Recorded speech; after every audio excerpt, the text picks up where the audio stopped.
Hello and welcome back to episode 28 of Ranking of Saturn. We have 3 more games to play today. We have 2 racing games and a flight sim. And 2 of the games we're going to look at today are from Electronic Arts. However, the first game we're going to play is not from Electronic Arts. The first game we're going to play is from Funcom. Remember Funcom? Funcom is the developer responsible for... hang on.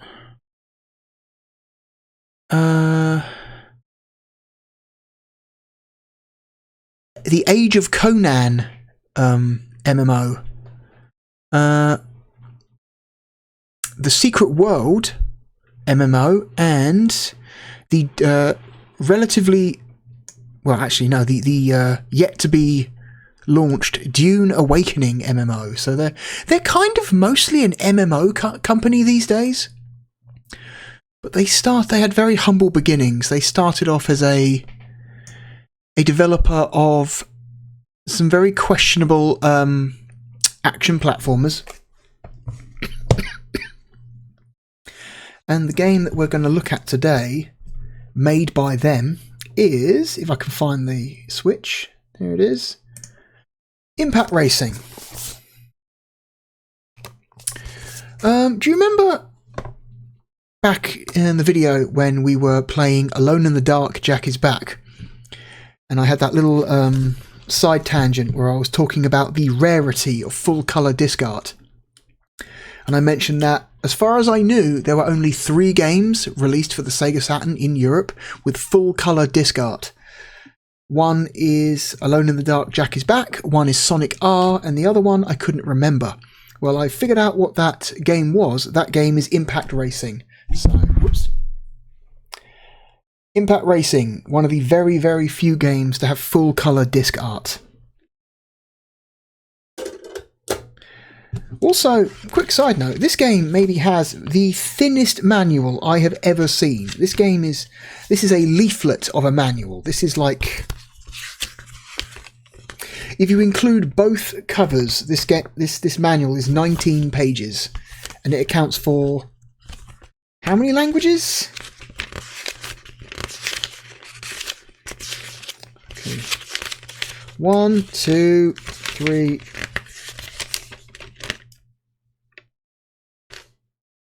It's 3 languages. It's only 19 pages if you include the covers, and it's 3 languages. This is a tiny, tiny little manual. This might actually be the thinnest one on the system in this region. Anyway, let's get on with the show. Let me put away the... oh god. Put away the list. And hit go. 3, 2, 1, go. Still got my soundboard. If you're wondering if that thing was still hooked up, yes it is.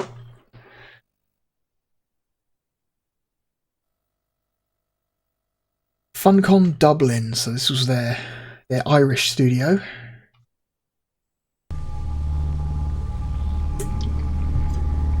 Oof.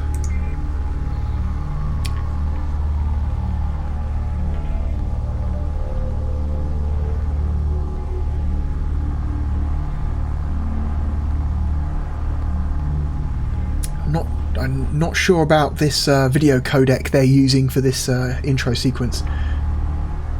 It's got this weird, like, dithered like colour look to it. Kind of like how a lot of like old Mega CD games had FMV with extremely heavily dithered colour. So this is a car combat game. Or more accurately, it's a racing game with combat, like a Mario Kart or a Wipeout.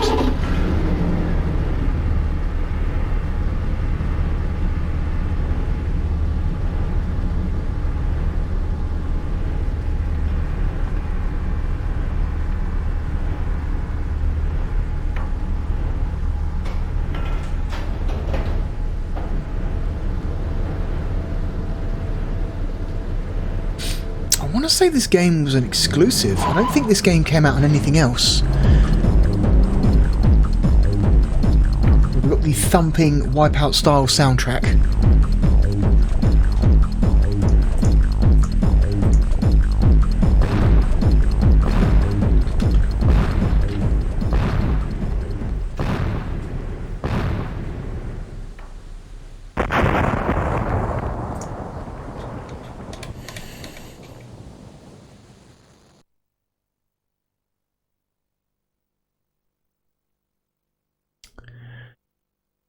What's interesting is this is a Funcom game, but it's not.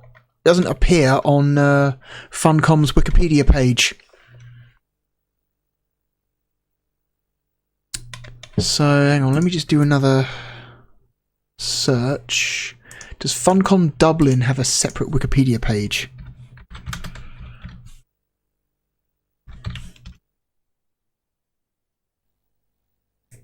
No, Funcom Dublin does not appear to have a separate Wikipedia page.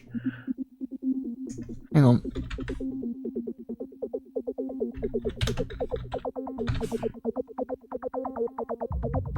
Nope, if I type Funcom Dublin into search, it just brings up the normal Funcom Wikipedia. Okay, so this game is missing from Funcom's list, so somebody should go and correct that. Oh, this game defaults to easy. I didn't change this. Wow, okay. Huh. Interesting.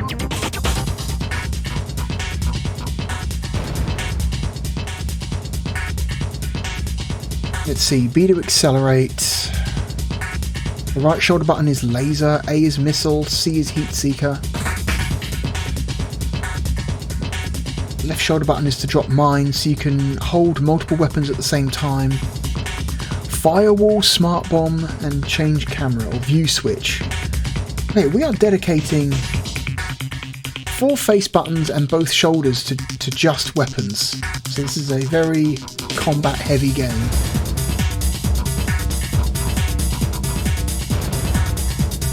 Alright, what have we got?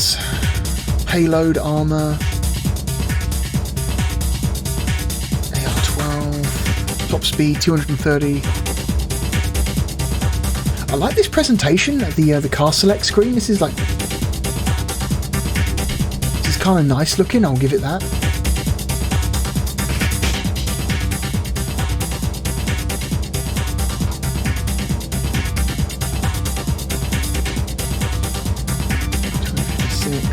$240, $230,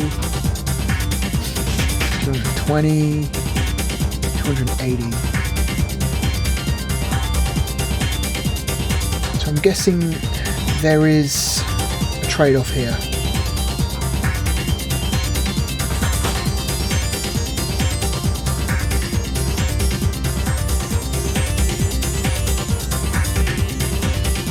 Let's go with the red one. Red always wins. That's the logic.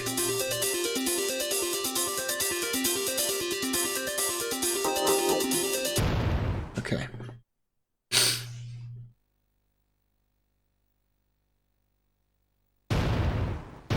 Destroy 20 cars to qualify for the bonus stage. Okay, so this is a combat heavy game, it seems. And we've got a rolling start. Oh god.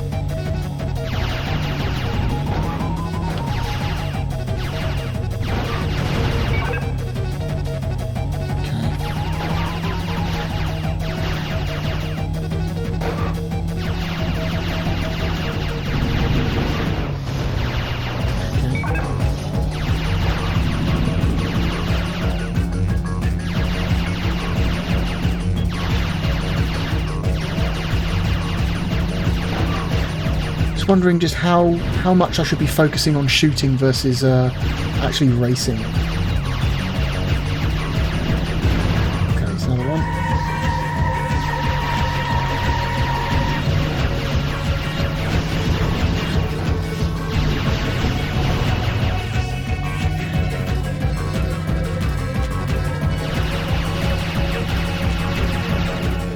your lasers overheat, it seems. Oh my god, there's just so much going on.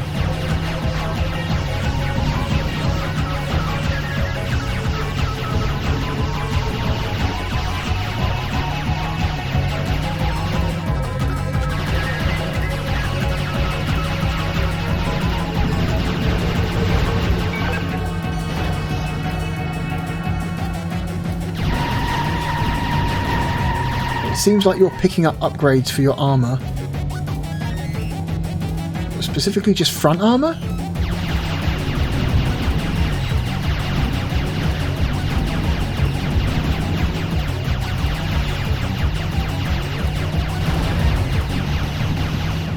Frame rate's okay, it seems.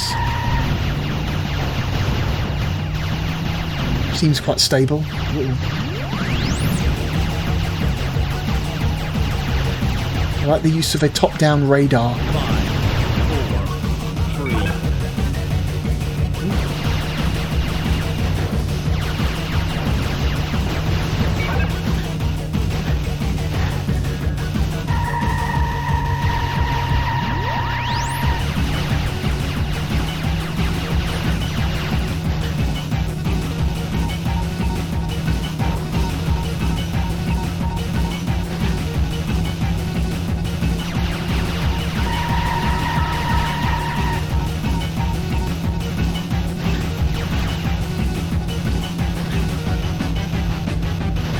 I'm just going to focus on passing people.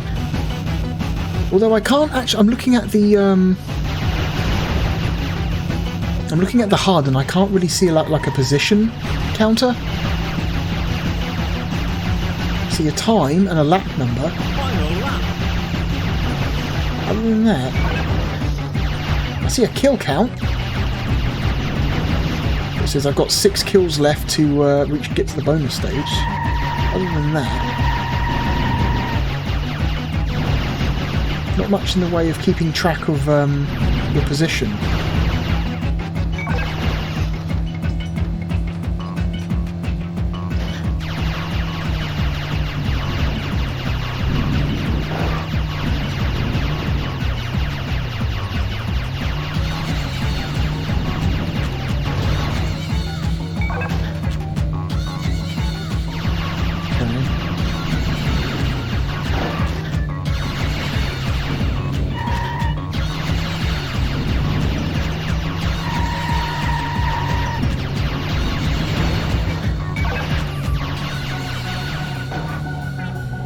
Oh, whatever. You did it. Are you supposed to just survive? Is that the goal? Because there wasn't really a I couldn't really see like a first place, second place, third place indicator anywhere on that HUD. Okay, kills, time bonus, energy bonus, score.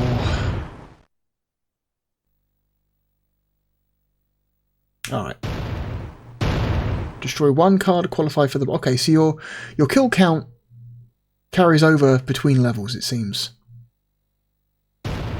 Okay.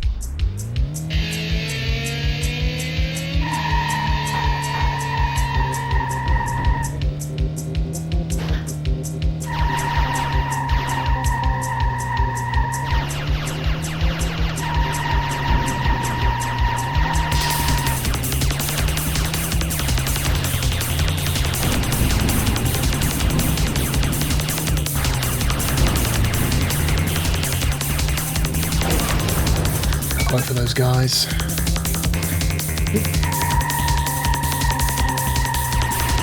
It's got a somewhat, but not exactly, Ridge Racer-like drifting system. It's definitely doing that thing where if you initiate a drift around a corner, the game will lock you onto like an invisible rail and just take you round the corner automatically, kind of like Ridge Racer does. But it's not... It doesn't feel as easy to use as it does in Ridge Racer. But that's definitely what they're going for in terms of its like... in terms of controls. Oh god. Here we go.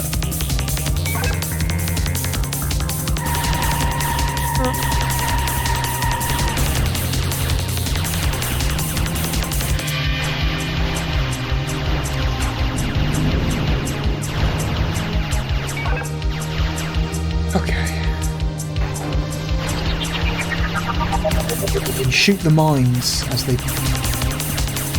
fly out the back of the car in front to stop them from landing on the track. That's an interesting idea.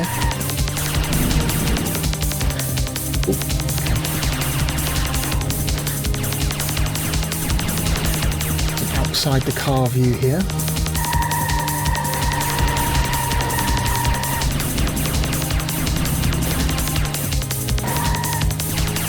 I think I prefer the first person.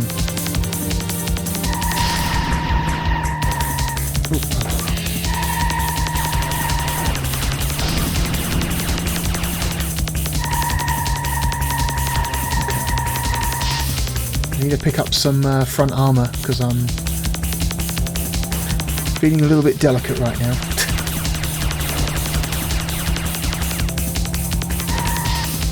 Completely out of front armor.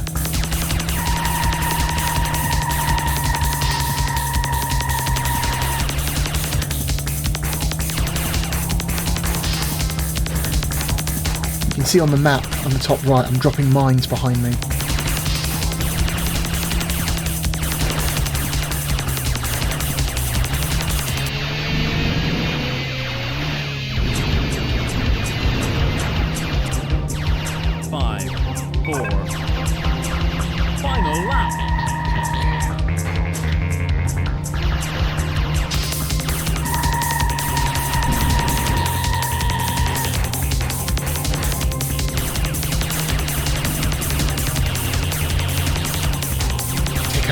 Dude.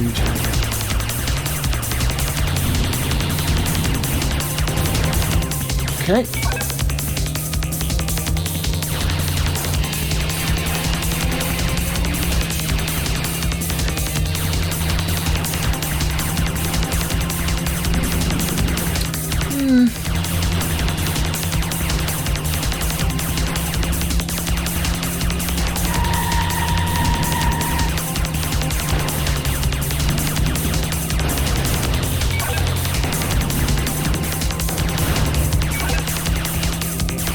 I'm not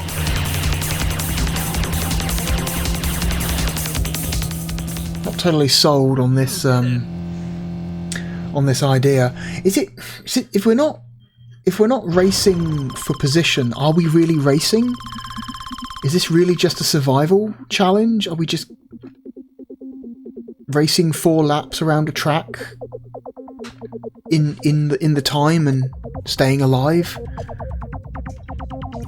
That's all this seems like. This seems like a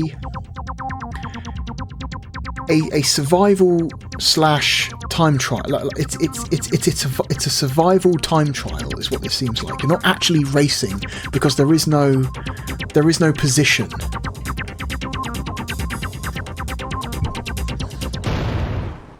Anyway, let's see what the bonus stage looks like. Upgrade challenge. Destroy 4 cars in 1 minute. We get an upgrade to our lasers if we win. Okay. Need to destroy 4 cars. Oh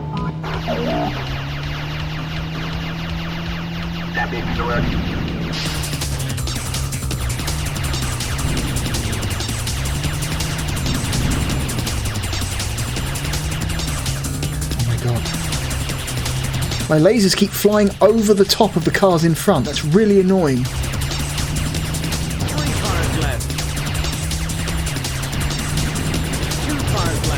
Okay.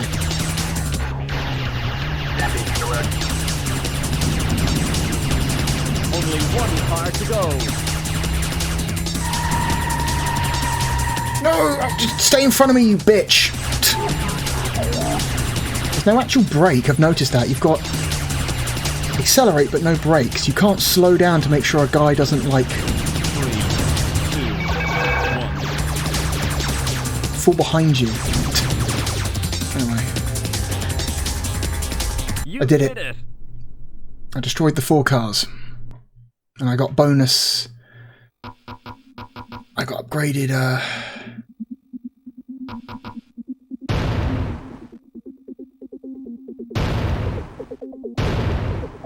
Okay, so you've got system and cartridge. Okay.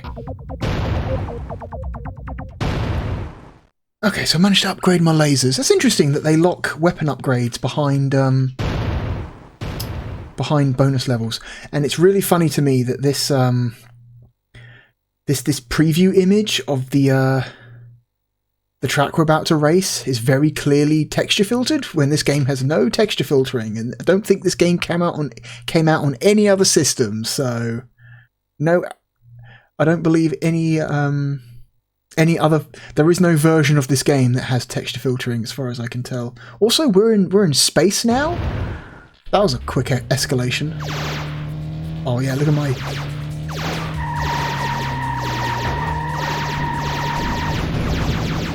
much more powerful lasers. Oh my god.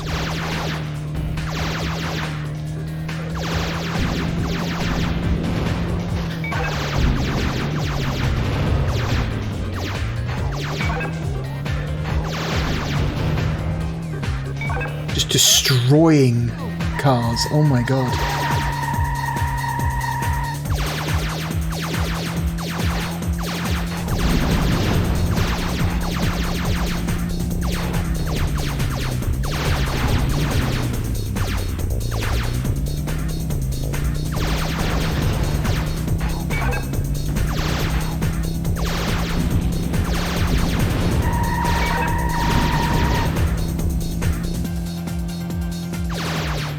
It's so much easier to destroy cars now. I'm very glad I got that upgrade. And since they lock getting weapon upgrades behind bonus stages... I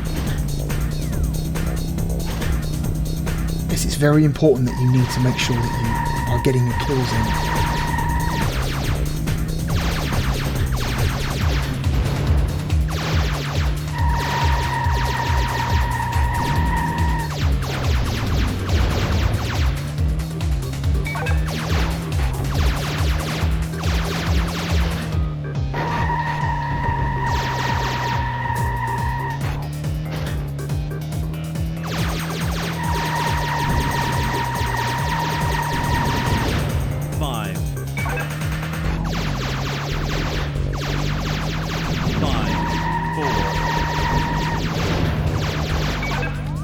Qualified for the next bonus level.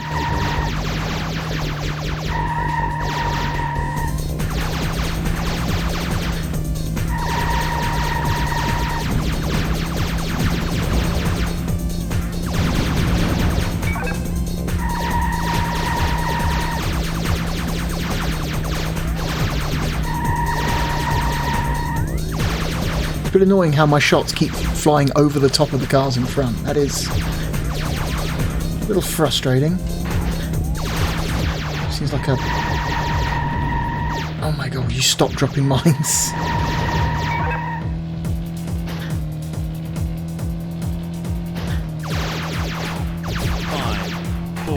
Final lap.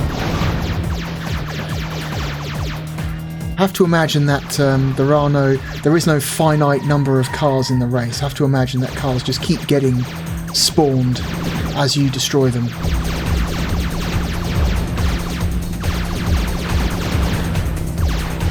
Uh-oh.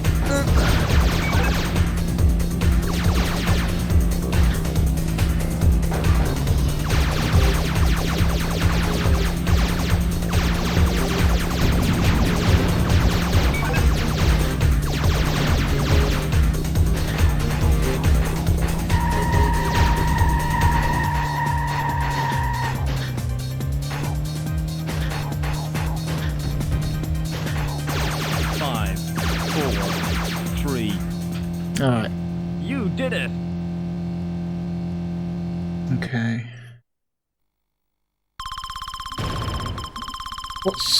What are we looking to upgrade this time? Let's have a look. Missiles. We have a chance to unlock missiles. Finally, a different weapon other than mines and lasers.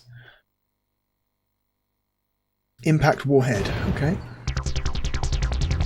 I need to kill 8 cars in 1 minute 30.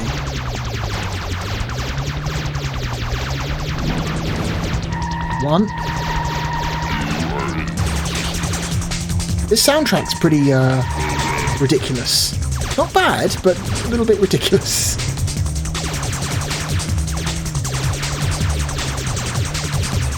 Again, my shots keep going over the top of the cars, and it's very frustrating. 4 cars left. Come on now. 3 cars left.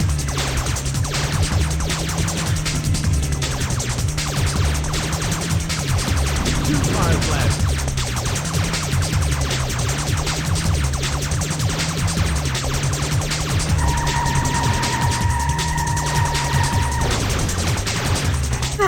Out of my fucking way. Only 1 car to go. Okay, 30 seconds. I would really love a brake button. Because then I can make sure that I'm staying behind cars instead of accidentally passing them. Warning.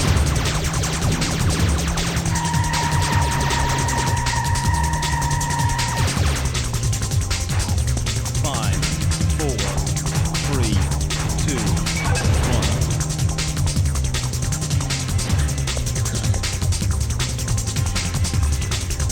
1. You did it! I did it! I got the missiles.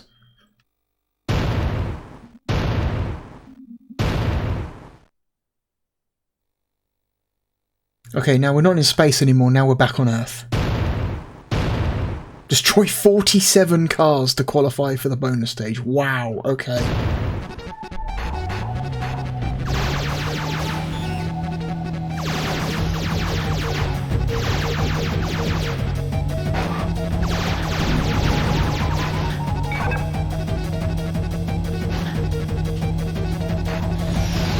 Okay, it's the A button to shoot missiles. And there's no... doesn't appear to be any lock-on mechanic. They just dumb fire, which is fine.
Missed that time pickup. Shit. 5, 4, I missed the fucking time pickup again. 1.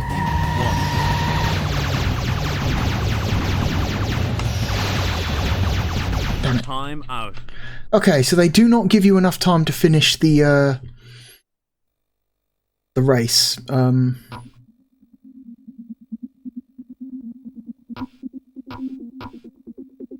So you have to destroy cars and pick up time pickups in order to make sure you have enough time to finish the laps. Okay. Do I get another go? Do I get to try again? No? Let's try that again. I have to go back to the main menu and reload. Okay. There's just no automatic retry option. Sure. Okay.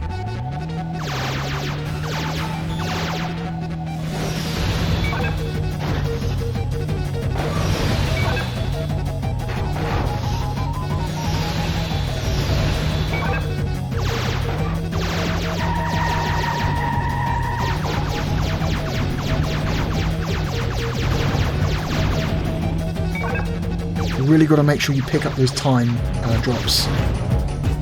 That's the case. Who are you? mysterious question mark car. Super speed.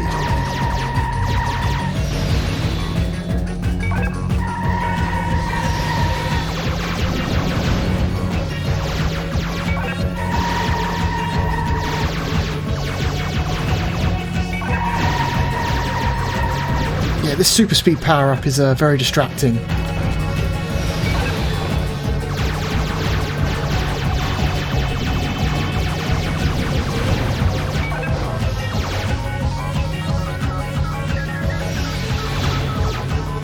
Yeah, I would love a break so I can make sure these fuckers slip past me, don't get away.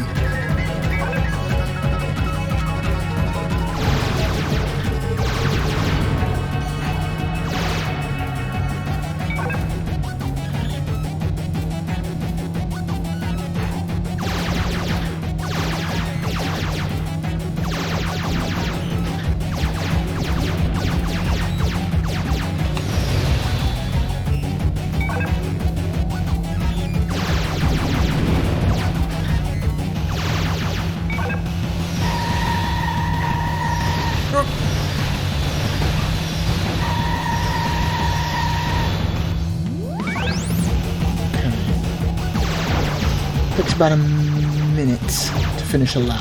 Gotcha. So as long as I've got about a minute of time, should be okay.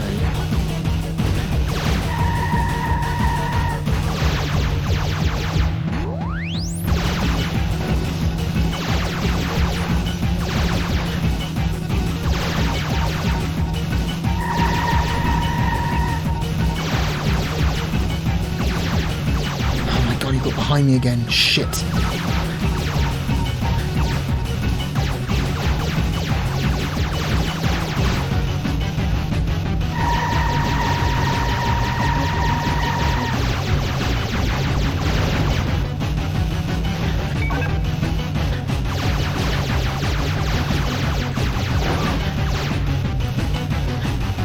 Get past me, please. Thank you. Final lap. Okay.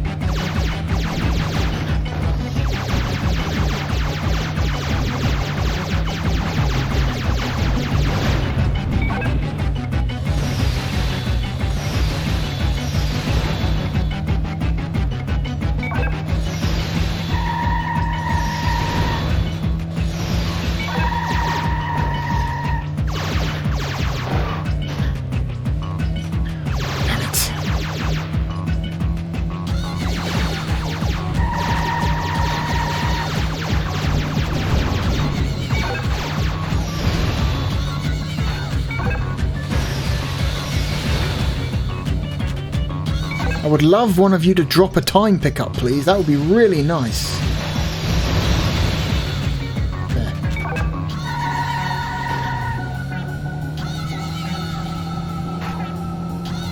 There we go. You did it. Yeah, this is like fine. This is like a very, I don't know. It's surprising to me because I guess I'd completely forgotten, because it's been a long time since I last played this, but I'd completely forgotten the fact that this was a purely combat experience. There's no actual race. There's no position. I guess you're racing against the clock more than you are the other cars. So it's a time trial. It's a time trial with combat. All right, we'll have a look at level 5, and then I think we'll rank it.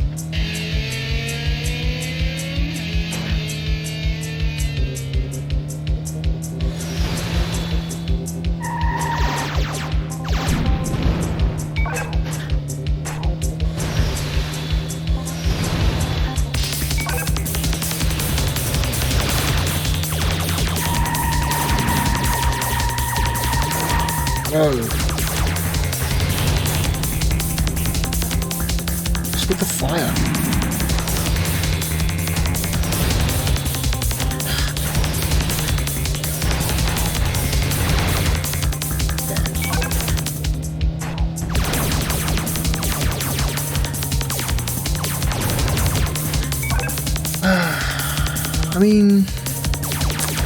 The graphics are like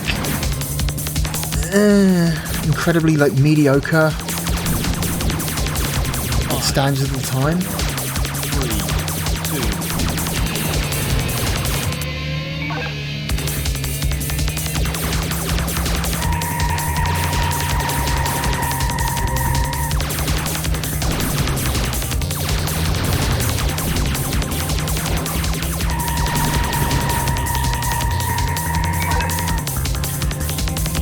I'm glad that they prioritised the performance over the visuals, though. That is nice. The reasons why the graphics are so unimpressive is because they very obviously prioritised the frame rate, which is good.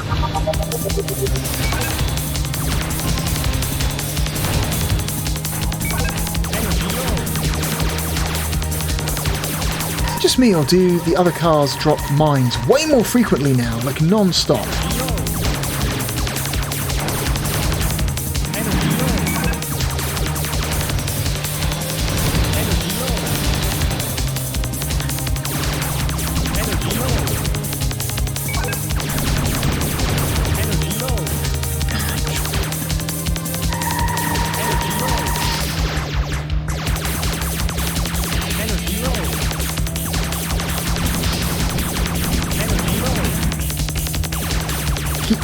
Missing the pickups. Energy low. Energy low. Amount of missiles. Energy low. Energy low. Energy low. Energy low. Energy low. Yep. Energy out. Contender eliminated. Nah. Yeah, this is like, I don't know.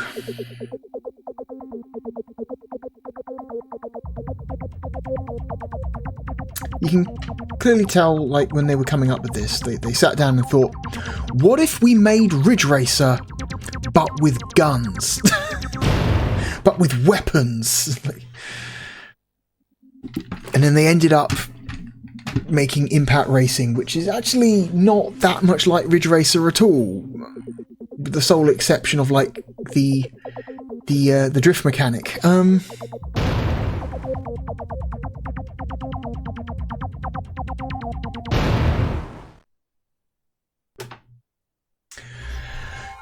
Yeah, hang on. It's not what I want to do at all. There we go. Close. I want to quickly check out this soundtrack.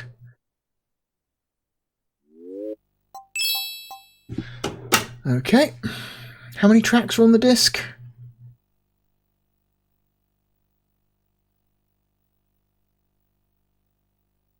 10. Just 10. Or 9, because track 1 is always the game data.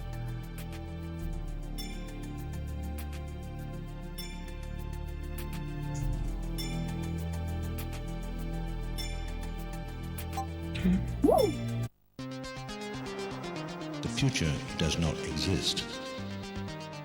Oh.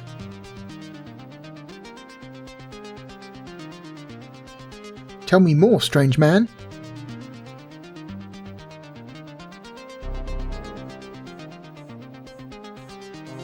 Oh, I was hoping for way more, like, strange old man quotes.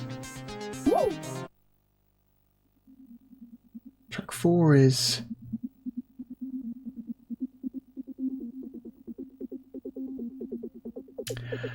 I don't know, it's just kind of... Just some, you know, extremely generic mid-90s EDM.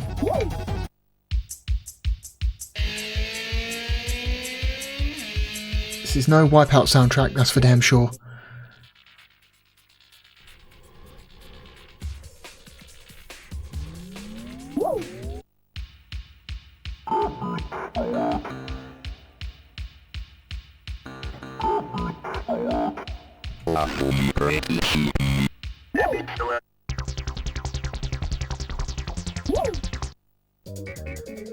Yeah, no real standout tracks there, except for that one where the old man tells us the future doesn't exist.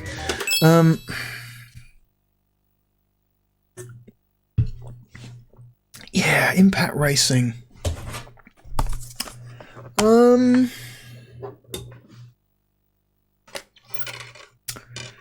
It's a little unremarkable,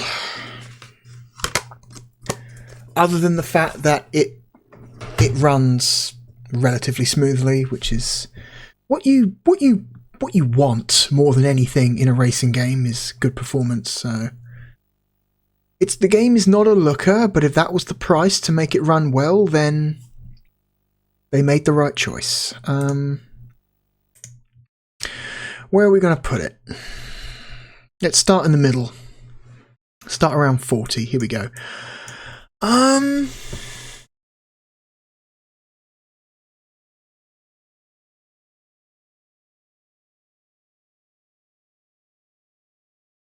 Is it better or worse than Hang On GP? Oh, I should also mention the game has no racing wheel support, so it is a racing game, but it has no racing wheel support, so that's why I didn't try it with the racing wheel. It's a standard controller game only.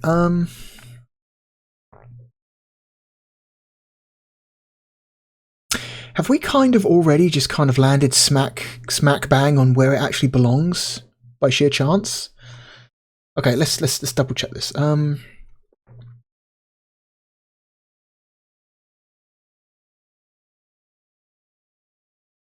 Okay, it's a better game than Virtual Highlight. It's a better game than that, frankly, fucked up version of Darius 2. I would rather play it than NFL Quarterback Club or Slam and Jam. It's less frustrating than Blackfire, but not technically not as impressive. But it's more fun to play, I guess, than Blackfire. I think it's a better game than Virtual Golf. It's a better game than Battle Arena Toshinden Remix.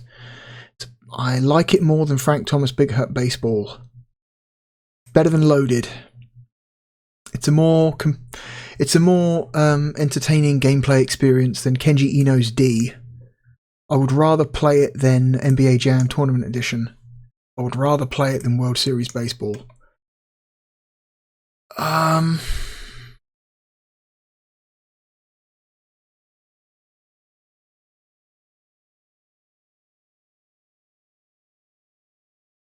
Better game than Defcon 5. I think it's better than that extremely dodgy port of Mortal Kombat 2. It's more...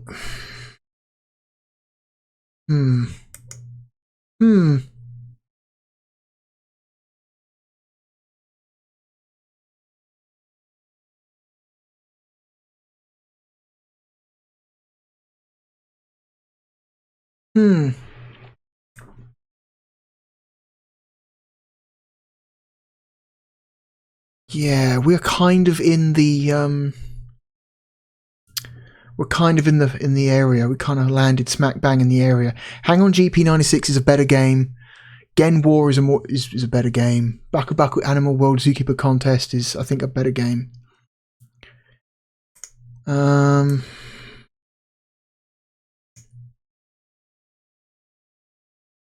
NHL All-Star and F1 Challenge are better games. FIFA 96 is a better game.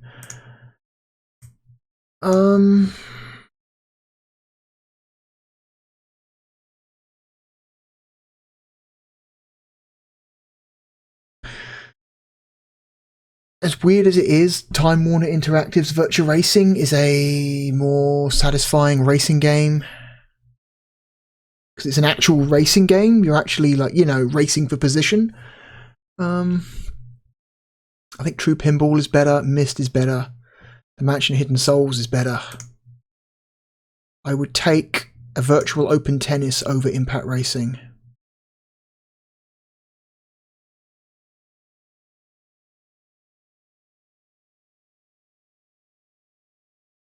Okay, We are here. It's here somewhere. It was in this 5.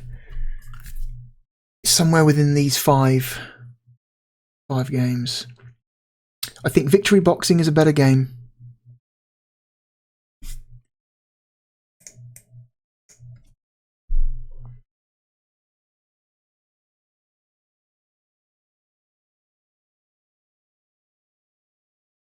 Siberia is a more interesting experience, but the part where you play Siberia kind of sucks. At least Impact Racing is easy to control and understand how to play.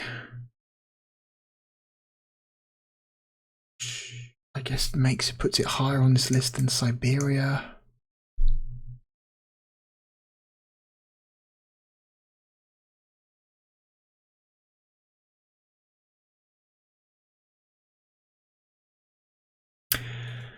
I think it's a better game than Battle Monsters, but not by much. Real close. I'm gonna go ahead and say that Clockwork Knight 2 is better than Impact Racing, which brings it down to Titan Wars. Not a lot of FMV in Impact Racing. Not a lot of extremely goofy FMV. There's that one intro sequence that's not that interesting to look at. But Titan Wars has so much FMV. So much very over dramatic FMV and voice acting.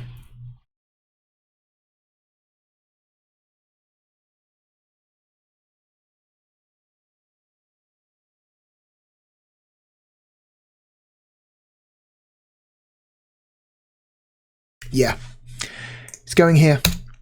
It's our new number 54 between Titan Wars and Battle Monsters.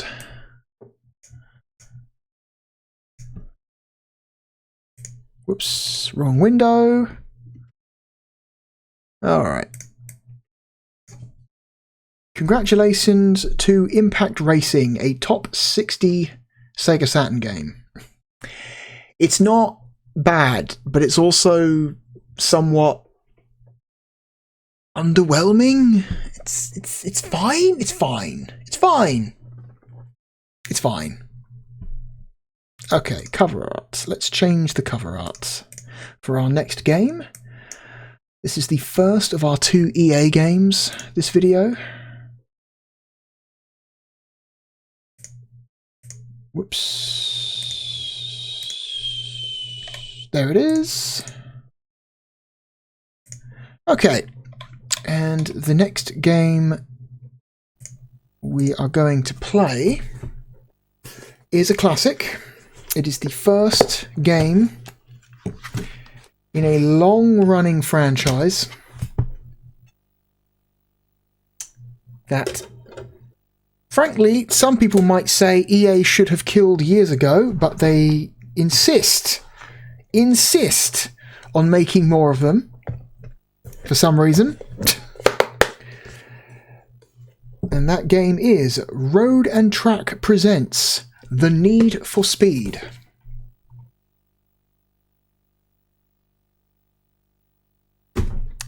No, I am not a Need for Speed fan. There's like a... There's Need for Speed Hot Pursuit, which is like a generally quite good racing game, and I like Need for Speed Carbon. I like Need for Speed Carbon. I know that's a terrible thing to say. Need for Speed Carbon is not generally considered, even by Need for Speed fans, to be one of the better games in the franchise. But I don't know. It was one of those games that was like cross-generational.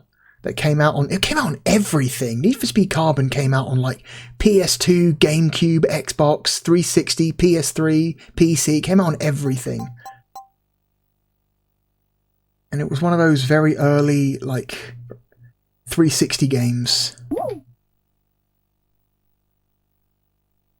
that a ton of people bought purely because it was one of the only games available for people to buy because it was that early. I don't hear anyone talk about Need for Speed Carbon these days.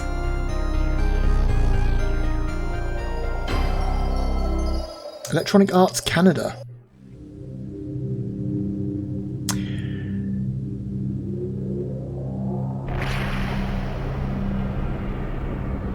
Pioneer Productions. Okay, this game was originally a 3DO game that very quickly got ported off of the 3DO once it came clear that nobody wanted to buy a 3DO.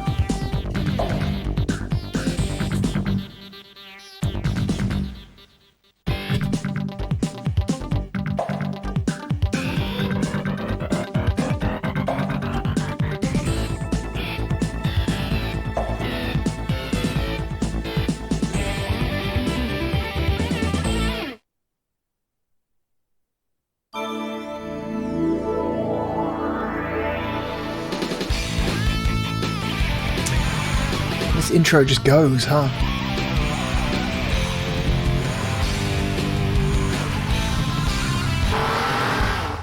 I'll give it to EA. They were one of the few developers to figure out how to do like decent quality FMV on the Sega Saturn without reverting to the duck codec.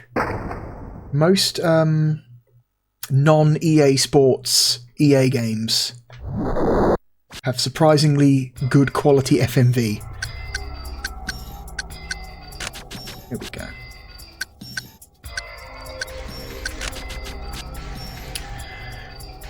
Okay, shift down, shift up, steer, change view, horn, change display, accelerate, brake, handbrake. Okay. Easy to understand.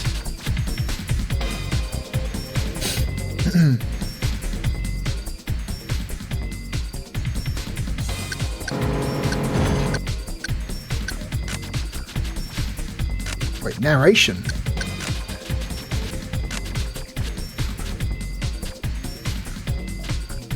Not going to give us a not going to give us an example? No? Okay. I'll leave the narration on. That just sounds interesting.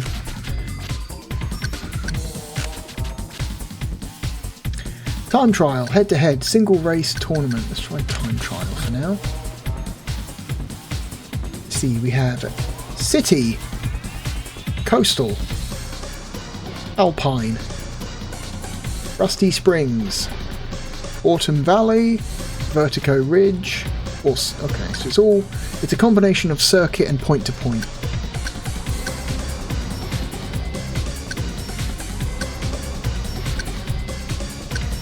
Wait, do you have to race all 3 segments? Or do you choose a segment?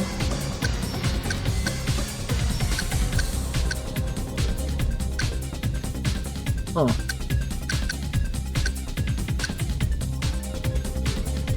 I guess it's all 3 segments. Interesting. Huh.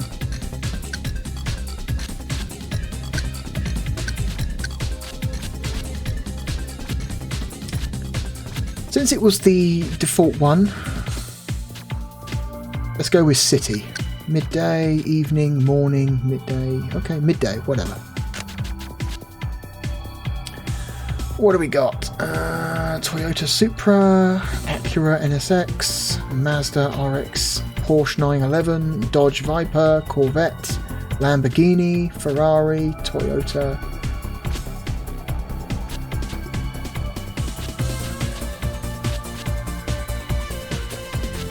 Fuck it, let's go with a Ferrari. Car showcase.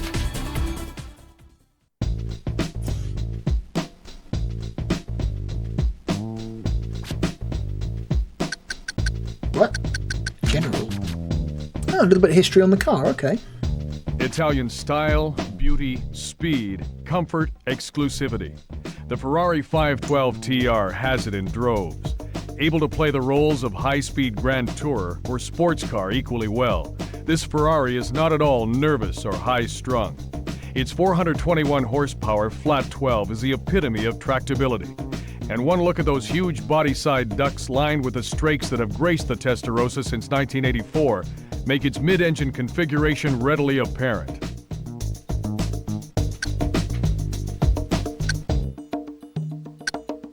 Okay, if you want to goon to some pictures of a Ferrari, here you go.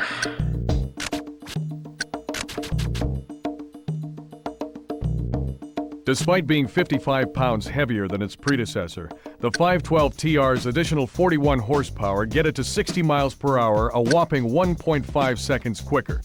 The difference through the standing quarter mile is even more impressive, 12.9 seconds versus 14.5, earning it top spot among this bunch of sports cars. Though its tail can be provoked into oversteer, the 512TR prefers gentle understeer and exhibits a docility that belies its rear-heavy weight distribution. The unassisted steering, though very precise, can be heavy in low-speed turns. Okay, so you're saying it corners like shit. Cool, good to know. Classic Ferrari. Very fast in a straight line, can't take a corner to save its fucking life. Cool. Besides making some of the most glorious mechanical noises on Earth, the 512TR's all-aluminum Alright, guy. 12 is a thing of beauty. Put it away. Castings that could be displayed at the Louvre. Compared with the Testarossa it replaces, the 512TR has 10% more power, larger 18-inch wheels and tires, a stiffer tubular frame, more precise steering, an improved braking system, and a redesigned interior. Yeah, this is, yeah. Arguably the most victorious and longest-lasting competitor in automobile racing history, the Ferrari Mark owes its success to Enzo Ferrari, the Modenese-born son of a metal shop worker. Along with a small group of close colleagues and talented engineers, Enzo produced sports racing cars that were as beautiful as they were fast. Since the Mark's inception in 1947, a prancing black horse on a yellow background has been Ferrari's emblem. It was once the symbol of World War I flying ace Francesco Baracca. After he was shot down, his parents sent Ferrari a piece of the plane's fabric bearing the symbol, wishing for him to adopt it in recognition of his similar competitive spirit. The earliest predecessor of the 512TR can be traced as far back as 1957 to the first production 250 Testarossa. This 12-cylinder Ferrari had its cylinder heads painted fiery red, which led to the name Testarossa, or Redhead. The tradition continues to this day on the 512TR. Okay. Alright, some interesting history. I guess we get to watch a little video of it now.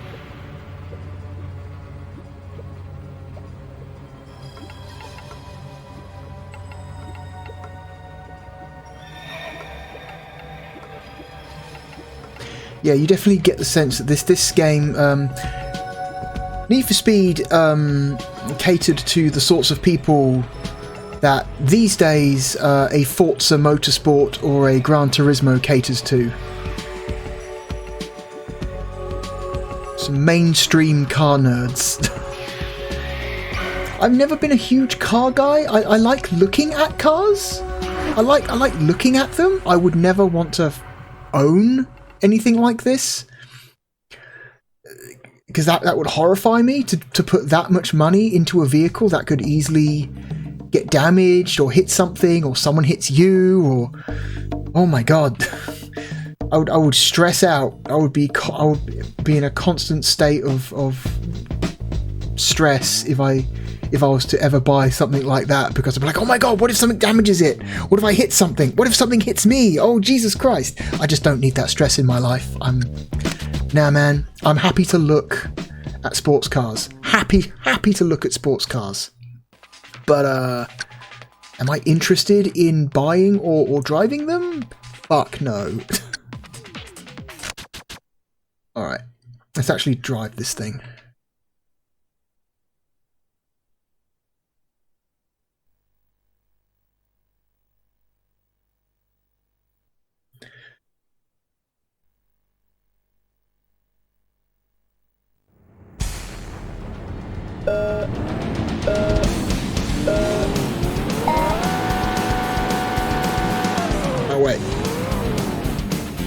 It's an automatic, isn't it?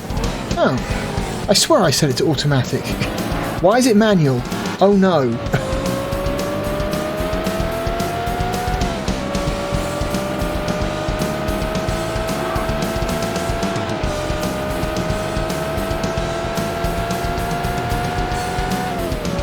Okay, it is automatic. Then why did I have to manually switch it out of neutral when we started? I don't know. Yeah, because it's changing automatically now.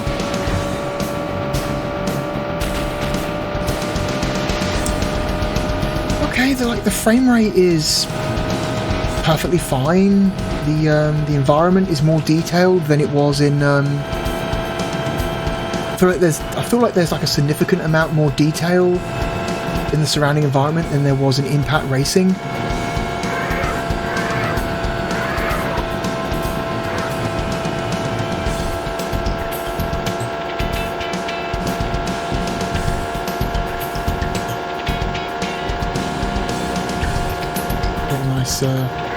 Nice cheesy looking cockpit view here.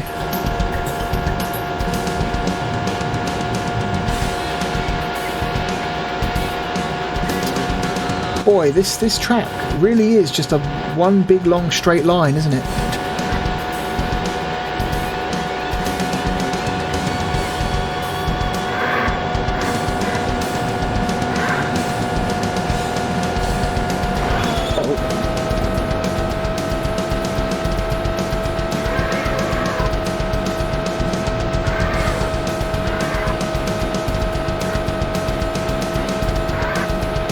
Z to turn off the HUD if you want a clean view.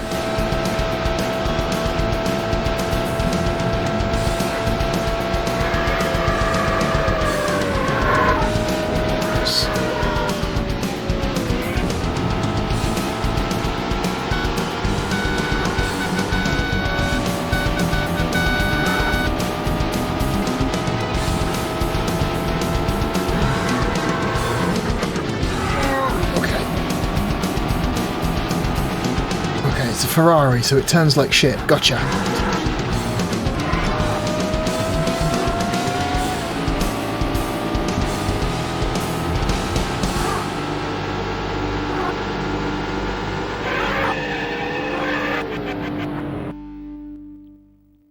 Okay. That was a checkpoint, not the end. I like the automatic spin out it does at the end.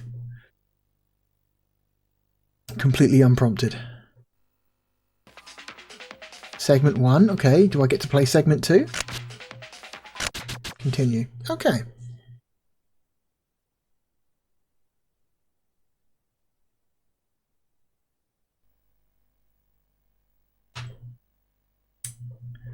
Yep.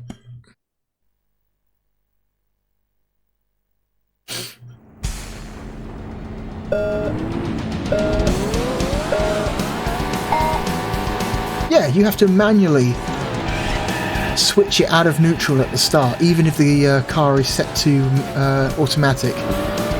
Okay. I guess technically that's realistic. Technically, I guess it's more realistic than most driving games that do that for you. I guess.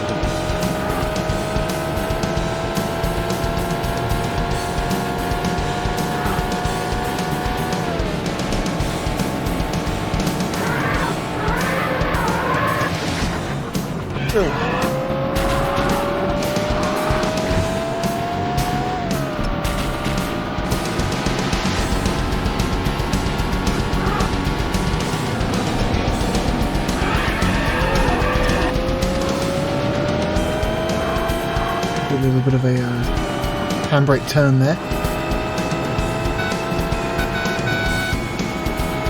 That's such a pathetic little squeaky horn that this car has.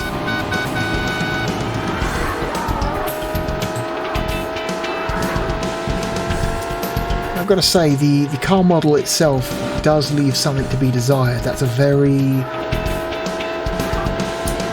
an extremely boxy looking car model. Appears to be lacking severely in detail.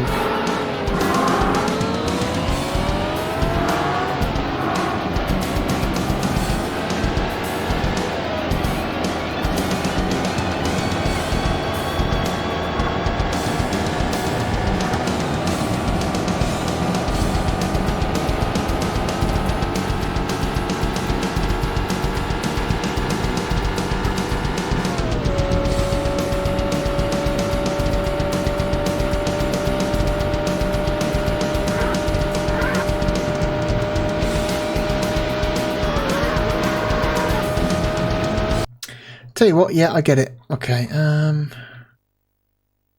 quit. Let us change the event. Don't really want to drive in a straight line in a Ferrari anymore. Let's pick a track that's like a little bit more interesting, shall we?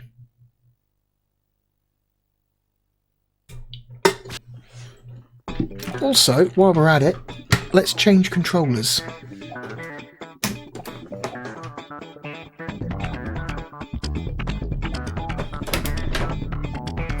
Let's get the arcade wheel out, shall we?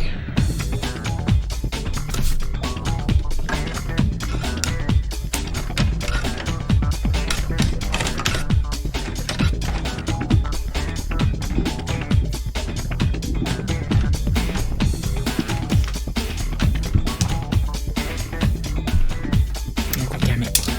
Ugh.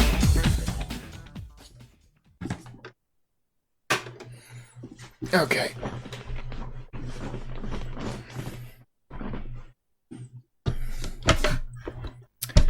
Oh cool, I took too long and now I've got to wait through a loading screen before I can get back to where I was. Excellent.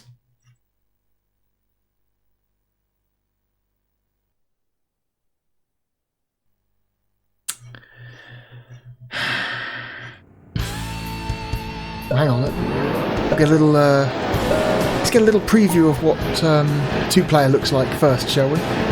Oh, that's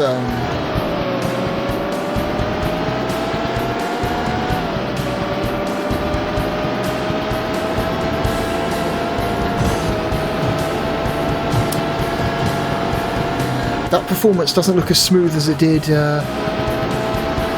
playing one player, but you know, it still looks playable. It's definitely not as smooth as the single player, but you know what? I've seen racing games with far worse frame rates.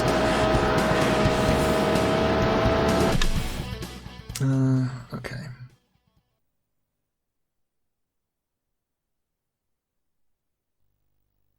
It's a nice little preview of what two-player looks like. Something that I will probably never do, because I don't know anyone in real life who would ever want to spend time playing multiplayer Need for Speed on the Sega Saturn. They've got better things to do with their time. Like, I don't know, go to work, look after their kids. Do literally anything else. Okay, so the gear paddles are for moving up and down in the menus. Turn the wheel far left and far right, center wheel and press any button. Okay, so we can calibrate the wheel while we're here.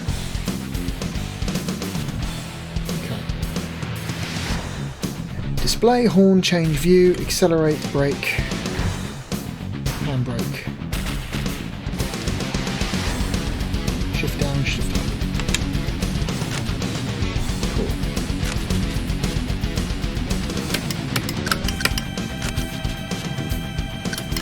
Head to head, single race. Let's do a single race. Coastal. Alpine.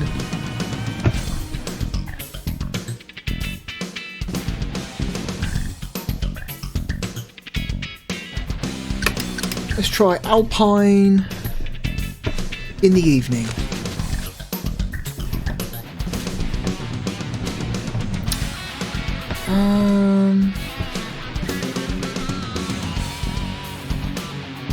Let's try the Mazda RX-7. What does the man who's clearly horny for cars have to say about the Mazda RX-7?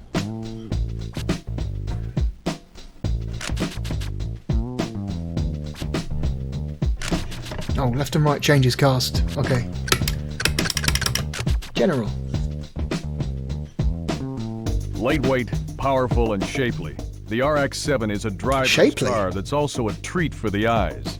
The world's only Wankel-powered sports car boasts 255 horsepower and a curb weight of just 2,850 pounds, making it the lightest of the group. This power-to-weight ratio generates forceful acceleration and an extremely nimble handling feel. The RX-7's cockpit wraps tightly around 2 occupants, with room under the rear hatch for just a weekend's worth of luggage.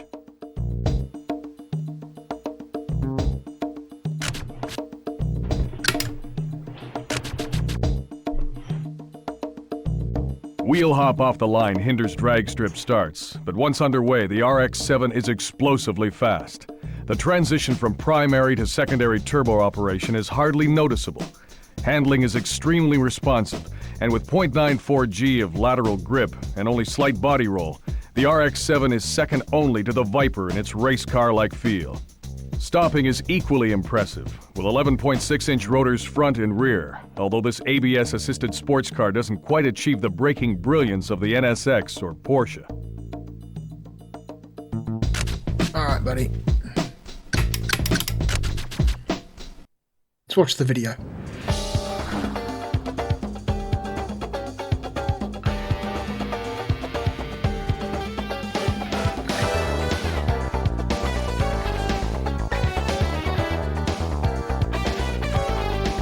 Wankle. It's just a funny word, the wankle.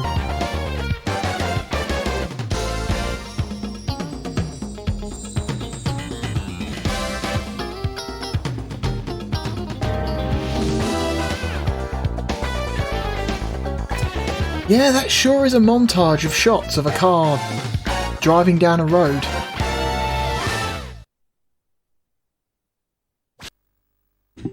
Thanks for that.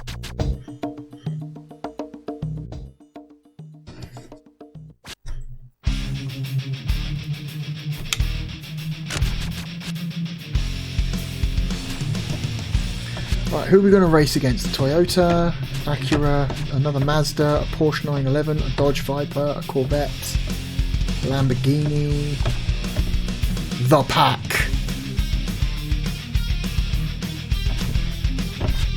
I guess we can race against a whole bunch of cars, I guess.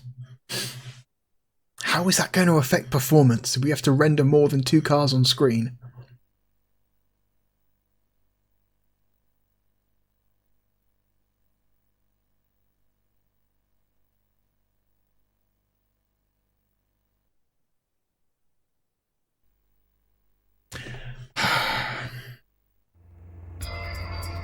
Ooh, it's dark.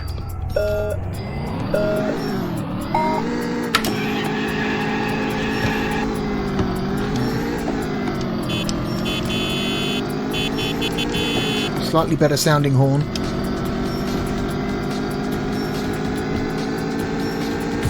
Okay, frame rate is holding up so far.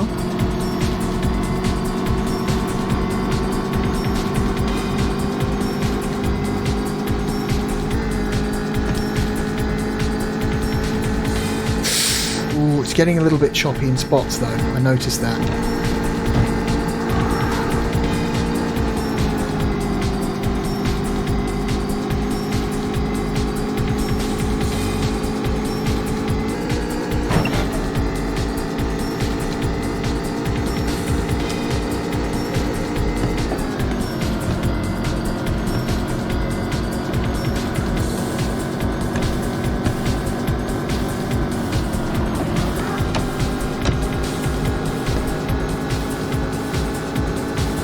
Turn, please.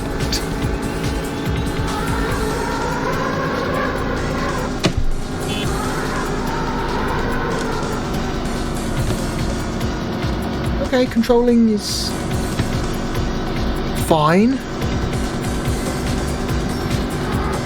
Oop.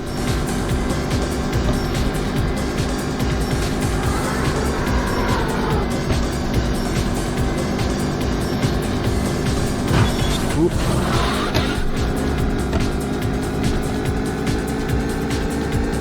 Also, the game does seem to make sure that you're making full use of the steering range of the wheel. It's not a very... If you want to turn, you've got to make sure you're turning the wheel fully.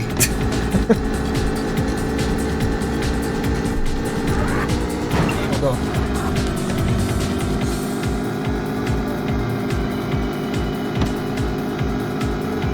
Hold on.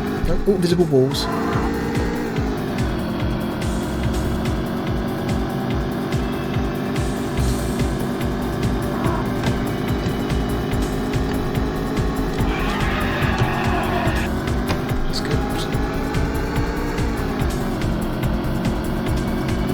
lose control.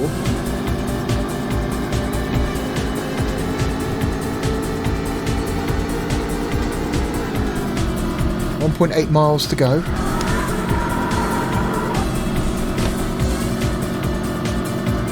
Fifth out of 8, and I think that's probably the best we're going to do, because the guys in front of us are way in front of us. Oh god. Please, please.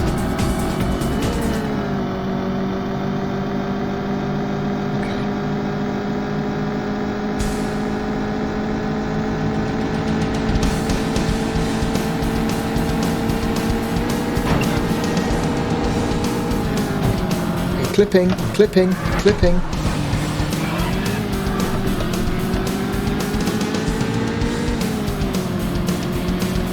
Well, now we're sick.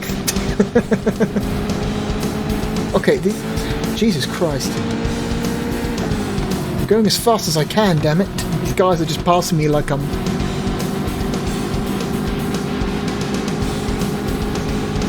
Okay, working rear mirror, which is nice. Something you don't see in a lot of racing games. Oh god! I can't... Okay, we passed the finish line, that's why.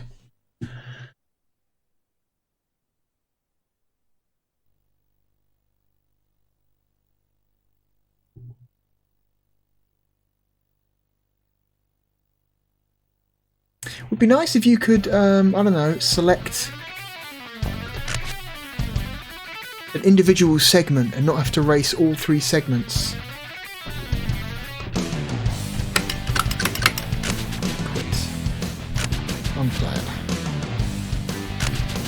Race. Let's do a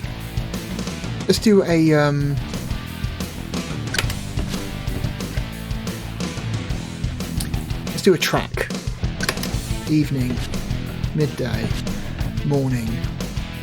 Let's try morning. And oh my god, the rain is coming down very hard outside. I wonder if you can hear that in the microphone.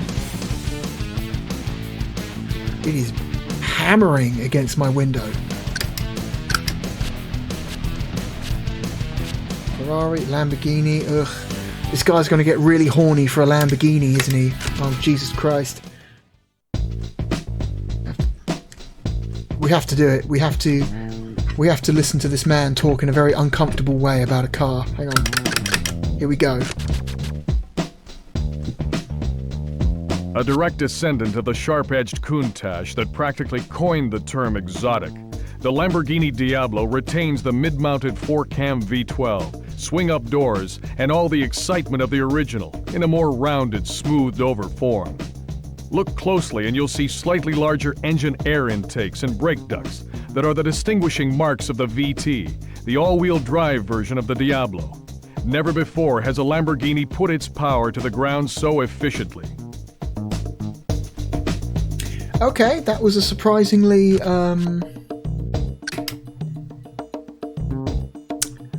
controlled description of the car. I was expecting him to get a little bit weirder than that. Tell me about the mechanical aspects of the car, please. All-wheel drive that incorporates a mid-mounted viscous coupling helps put the VT's monstrous 492 horsepower to the ground. Chassis construction is similar to the Ferraris with a tubular space frame, but aluminum alloy body panels are augmented by a steel roof and strategically placed panels of carbon fiber. Unlike the high-pitched scream of the 512 TR's engine, the Diablo's all-alloy 48-valve V12 resonates with a deep brassiness. Think of a dozen trombones. Okay. Tell me about the performance, car pervert. With its all-wheel drive system configured to drive the front wheels only when the rears start spinning, the Diablo VT retains its rear drive character, but with an extra margin of stability. Although aggressive use of throttle can still bring the tail out, power oversteer is much milder than the standard Diablo, and power can be put down sooner. With the capability of accelerating to 60 miles per hour in less than 5 seconds and attaining the fastest top speed of the group at just over 200 miles per hour, the Diablo VT is a formidable presence on either road or track. Let's play the video. Why not?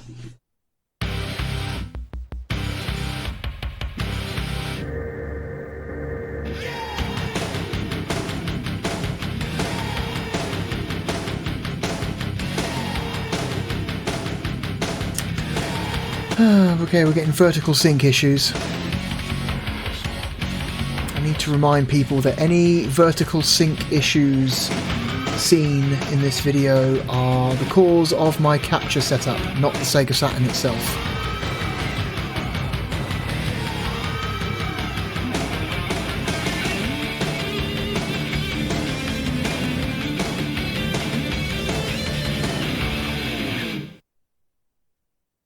Yeah, that sure was a Lamborghini. Okay. It's a shame they don't let you choose different colours for your car. Like, you only get one colour per car. Like, I can't drive a yellow Lamborghini or a red Lamborghini or a green Lamborghini. Just the black one. You only get to drive the black one. Alright, this will be the last one. Then we'll rank and move on.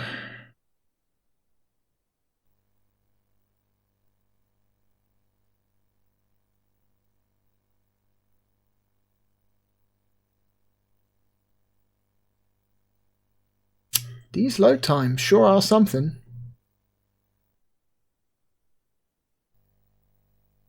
Yep. Alright.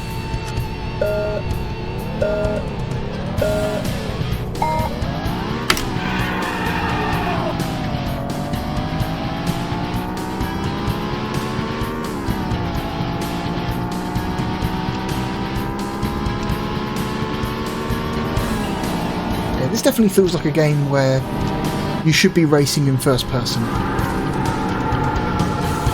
From a first person angle.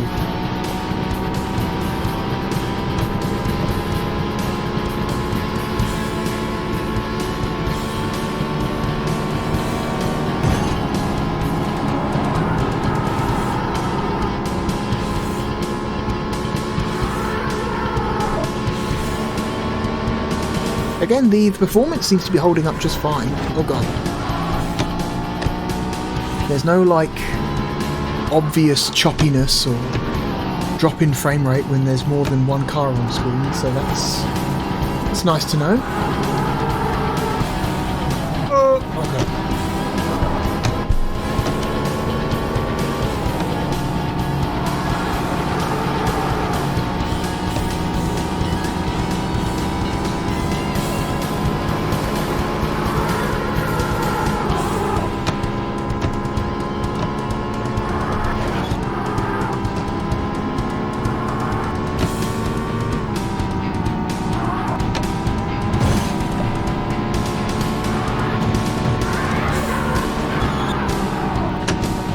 Fuck.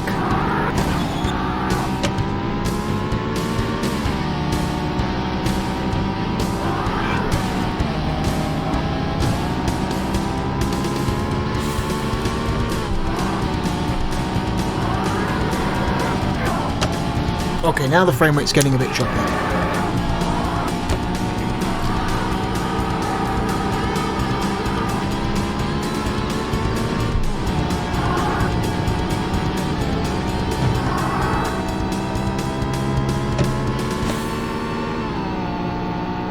Final lap. Okay, 2 laps. See if I can gain another place or two before the end.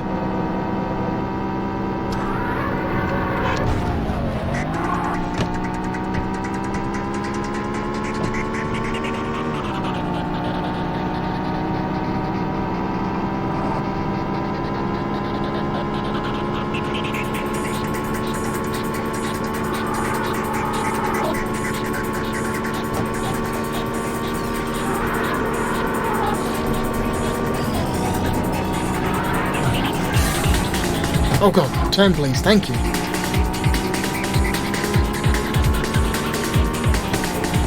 Maybe she more aggressive braking, maybe. Ooh.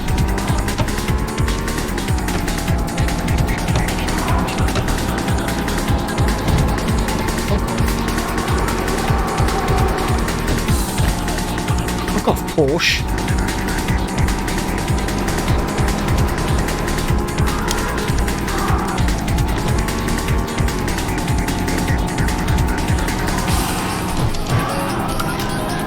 I can't stand the fact that the handbrake is on the A button, which means I've got to fully remove my finger from accelerate before I can hit the handbrake.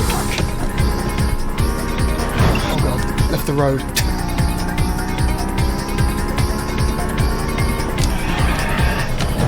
Oh, well, that was dumb. Oh, the frame rate suddenly got a bit shitty. I don't know what the problem there was.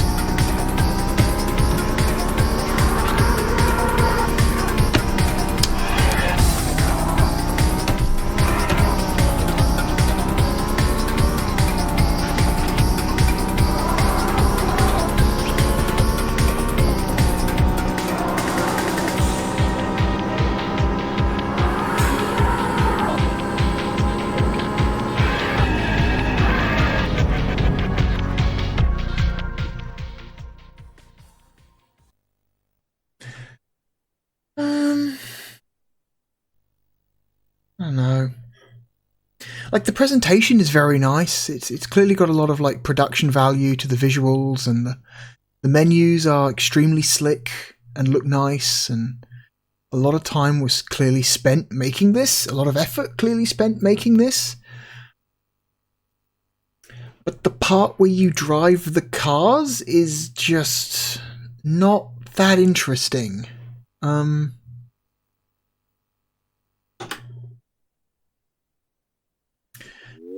I wonder if it's because they're trying to go for more of a simulation, like a realistic car model than like the vast majority of other racing games from this era.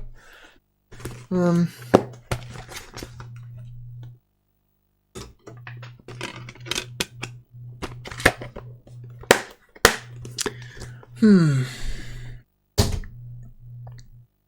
mean, it seems like good for what it is, you know. This seems more like a game that was made for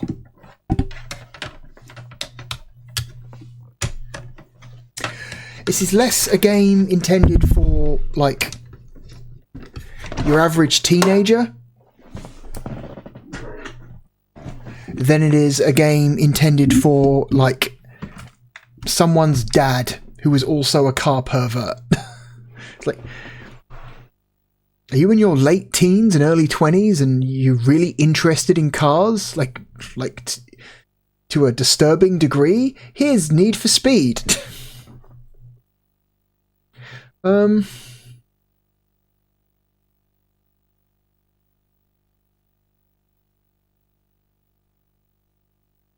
Yeah, I think it's nice. I like the hang on. I like the production value. I like the design of the menus. I like the clearly the work that has gone in to making this game as slick looking as it is. Like the environments look nice for the time. The performance is not perfect, but it's like better, I would say, than most driving games from this era.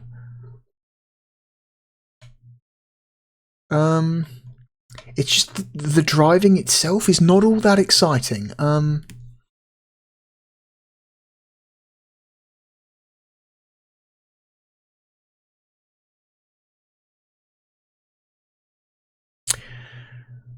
It's a better game than Kenji Ino's D. I think it's a better game than NBA Jam Tournament Edition.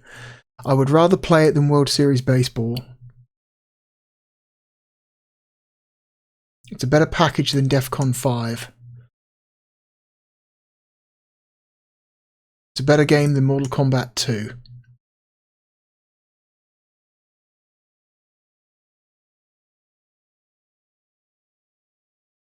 It's better than Siberia. It's better than, I would say it's better than the Saturn Port of Mist.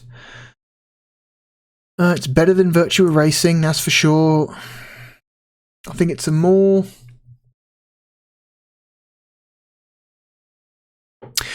compelling racing game than either F1 Challenge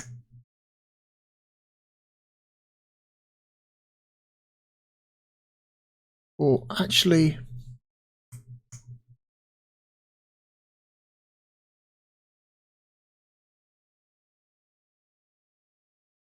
I'm not sure. Hang on. Let's take this from the other perspective, shall we?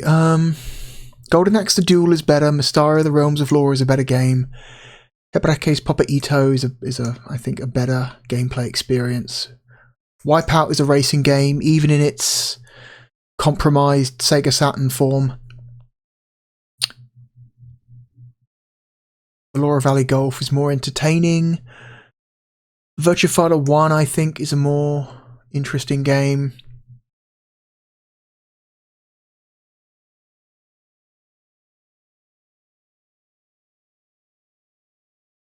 Striker 96 is better. Firestorm Thunderhawk 2 is a better game. Ultimate Mortal Kombat 3 is a better game. I think Gex is a better game.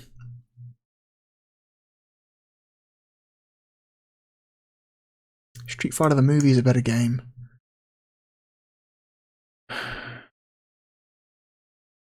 Wing Arms is more interesting.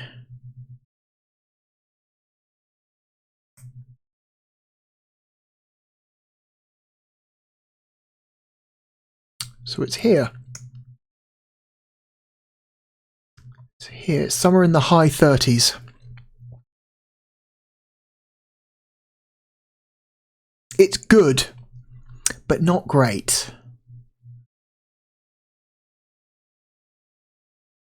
This is an extremely, I would say, a 3 out of 5 game.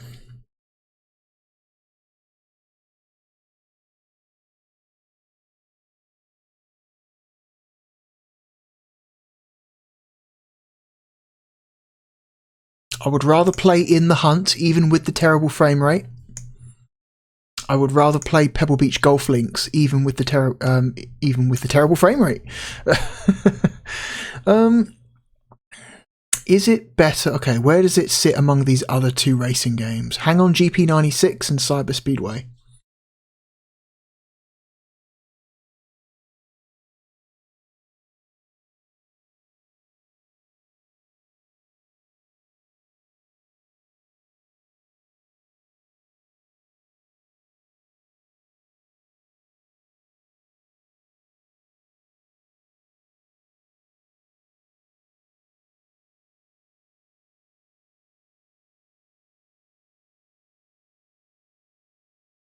Hang On GP96 is a motorbike, very arcadey motorbike racing game that is best played with the arcade racing wheel. Playing this game with a standard controller is terrible. I would advise no one do that. If you want to play this game, you play it with a wheel. It's the only way.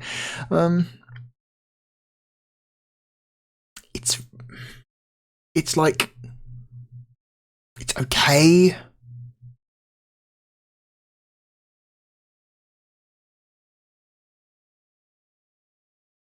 I love the aesthetic.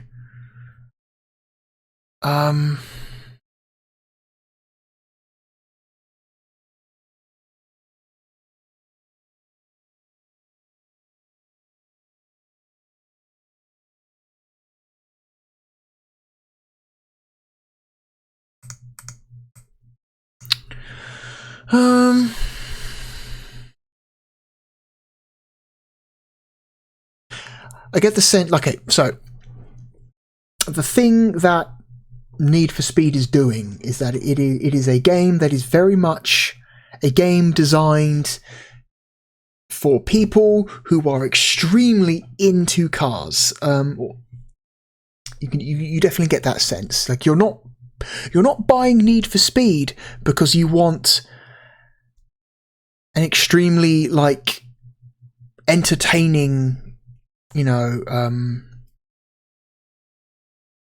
or you know, manic, shall we say, like racing experience. You want realistic handling, realistic car physics, or at least as realistic as they could be at the time in the mid-90s. You're a very different kind of person. You're not looking for a game that's like Wipeout. You're not looking for a game that's like a Sega Rally or a Cyber Speedway or a Destruction Derby. You want something that is just like you're driving the real life car. That's why you buy a game like this. Okay, this is not the same. This is not if you're way into like ridiculous over the top arcade racing games like Daytona USA or Ridge Racer, this is probably not going to appeal to you. It's a very different kind of like a very different kind of racing game.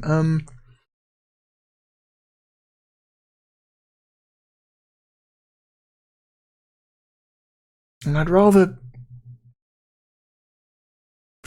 rate this thing for what it is rather than for what it's not, and not liking it because it's not an over-the-top arcade-style racing game feels unfair, because it was not trying to be that. I feel like Need for Speed is more successful as a sim racer than at being a compelling sim racer than Hang On GP96 is at being a compelling arcade racer. So I'm going to say it's probably it's more interesting, I think, to me than Hang On GP96. So I'm going to say it's up here. Cyber Speedway is like a completely different kind of racing game.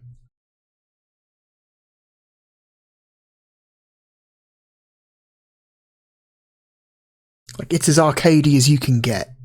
Cyber Speedway. Cyber Speedway, I do like it, but this game is real rough looking. Visually very rough looking. And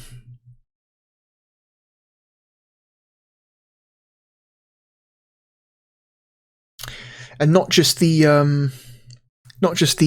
in-race graphics either. Like, the menus are very. A lot of the menu work in Cyber Speedway feels very placeholder to me. It's just kind of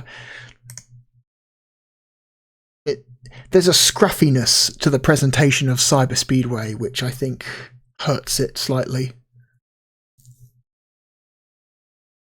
Whereas Need for Speed feels like it has prioritized presentation. Like, it's, yeah, like the racing aspect is not that super exciting, but the presentation is like on point. The menus are slick.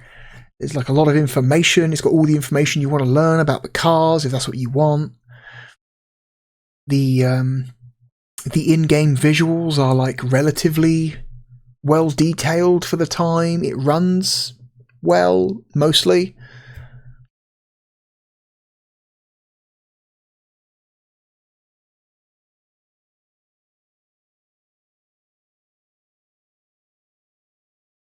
Yeah, I think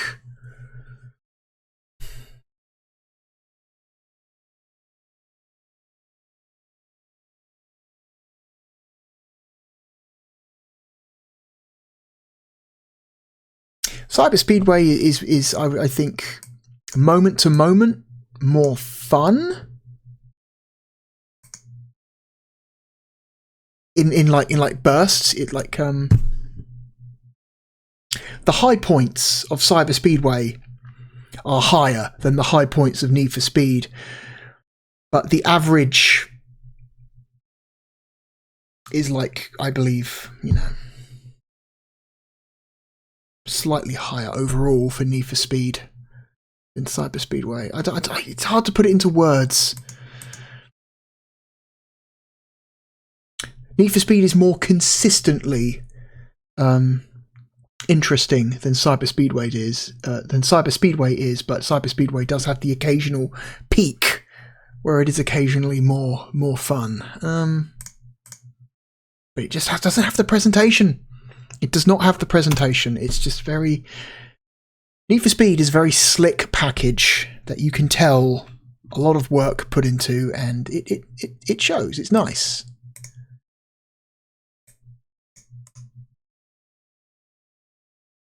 It's good. It is a quality product. There we go. Road and Track presents The Need for Speed. Oh, and we have...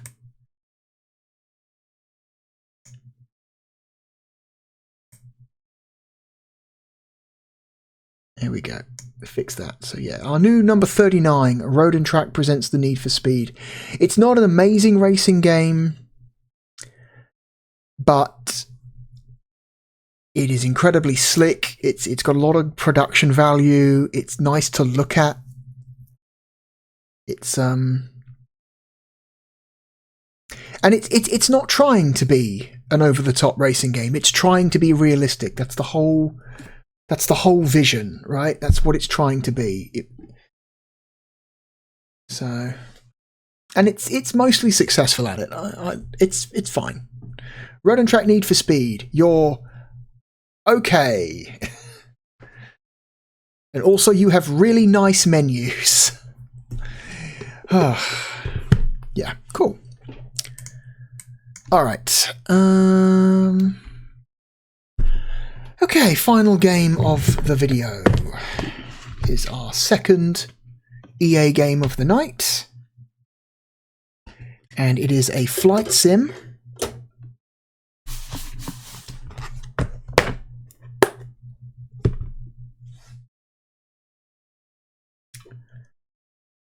And let me just change the cover art. There we go. And our final game of the night is Shockwave Assault by Electronic Arts. Whoops, let me just plug the controller back in. There we go.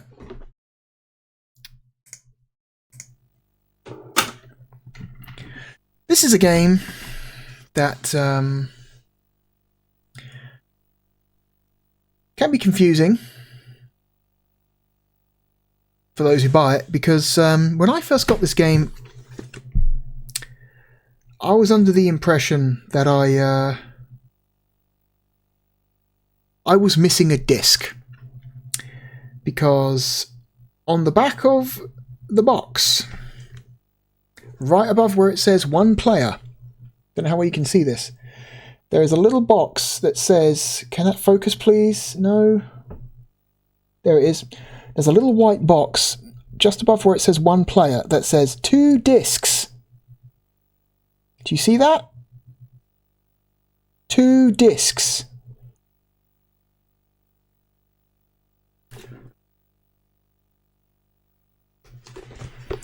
And so for a very long time I believed that the version I bought was missing a disc. But no, that is not the case. This is a 1-disc game. The thing on that little piece of information on the back of the package is a mistake. This game does not have 2 discs. It's a 1-disc game. So whoever was in charge of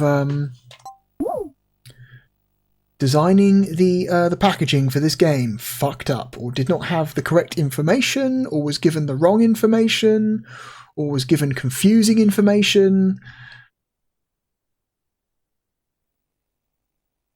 Oh, that is a crazy logo. I've never seen.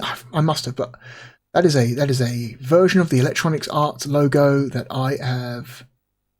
You don't see very often. Paradox Development.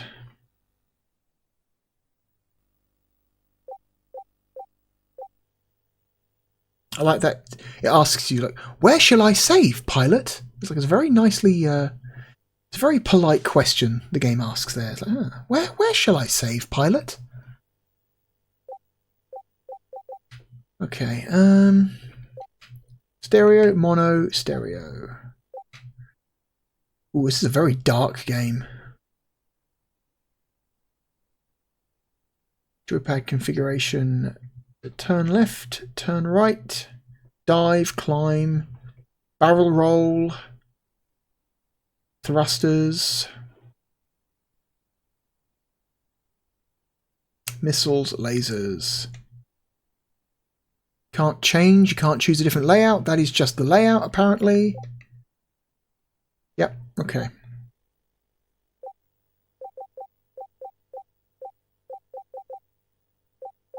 The sound effects are very quiet. I don't know if you can hear these.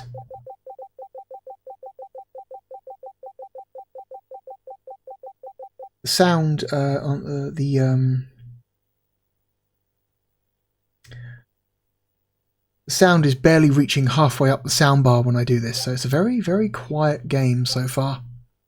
No music, and a very, very faint beep when you change options. So, player status, load pilot, new pilot, delete pilot. Let's try new pilot.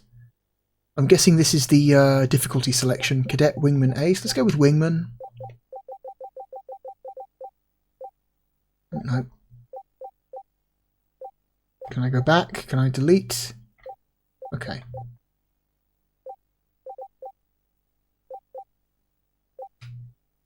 Oh.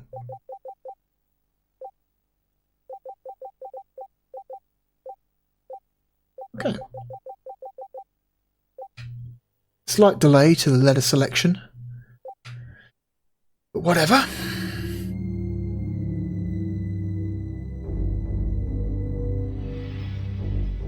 I remember this game being very underwhelming. And oh god, vertical sync issues have cropped up again.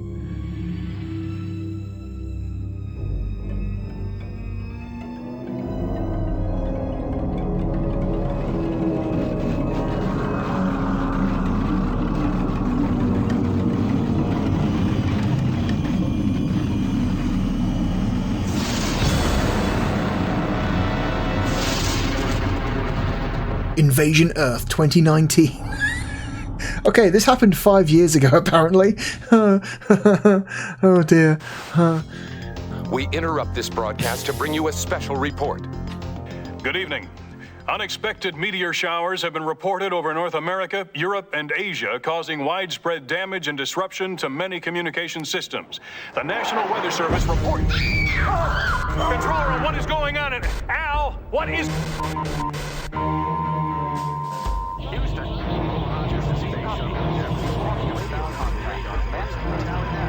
What the hell is going on? Major Stewart, you getting this? Affirmative. Commander Crane, unidentified flying objects approaching Earth. Plot their approach vector and sound red alert. My God. There are thousands of them.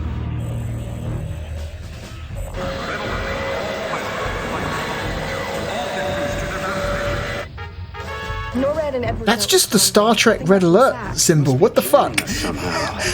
That is literally the Star Trek Red Alert symbol. What the fuck? Easton, just got in today. Oh no, boomers. We'll need John. He's as good a squad leader as it gets. 36. Yep, definitely a boomer. Okay, she's good. A risk taker, but solid. I know Alamar. Good fighter. Yeah. He'll come through. Hauser. Small package, but she packs a big punch. Probably the best we got. Scott, he's a good shooter, but he treats everything like a game. Ah, we got the rookie. Just in from Miramar. He's a real ace on the simulators. But in combat, who knows? Guys, it's an... Why are you spending time giving anecdotes about individual pilots? There's an invasion happening. Fucking Salty the Fighters. What the fuck are you doing? Wildcard, I think it's a mistake, but the old man is sending you in. Stay cool. Play it safe and straight, people. Boomer out. I appreciate that they have pieces of tape on the front of their helmets with their Lieutenant, this is not a drill. with their name written on it. Active reconnaissance over the Nile Delta. Heavy alien activity reported at Giza and Cairo. Set recon scanner for auto record. Our mission is to destroy all alien invaders in Egypt.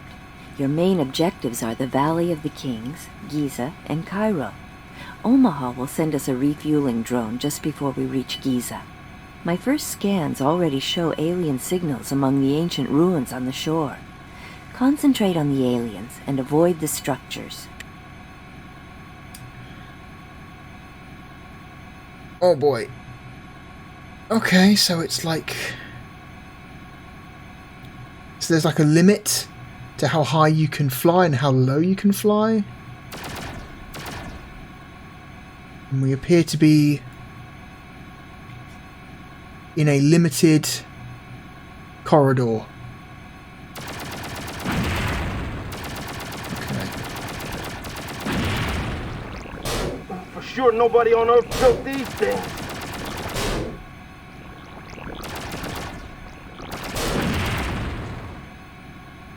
Do a barrel roll. Here we go. Boy, it sure is depressing to go back and see what people in the 90s thought that the, you know, what human progress by 2019 would look like. This isn't a game, Lieutenant. I mean, pretty sure it is, but okay. Are they getting mad because I'm taking too long? Is that the issue? Is it because I'm taking too long?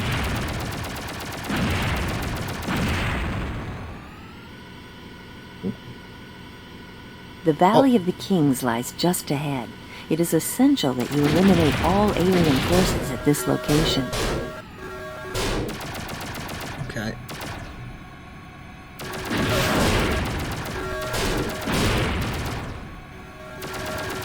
Oh god.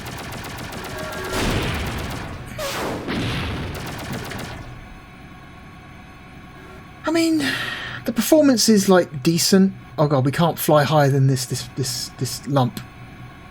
Oh, we can.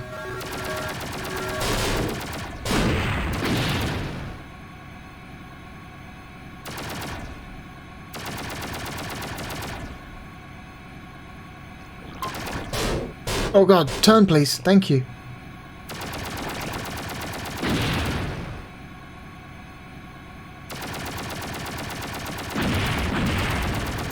Can I destroy the pyramids? No? Okay.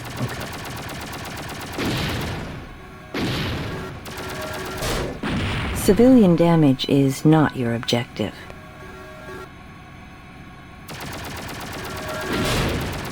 Game getting cross at me because I blew up that building.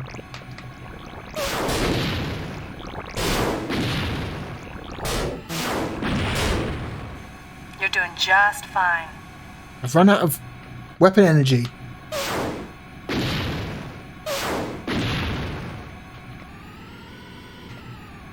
Do I get more weapons?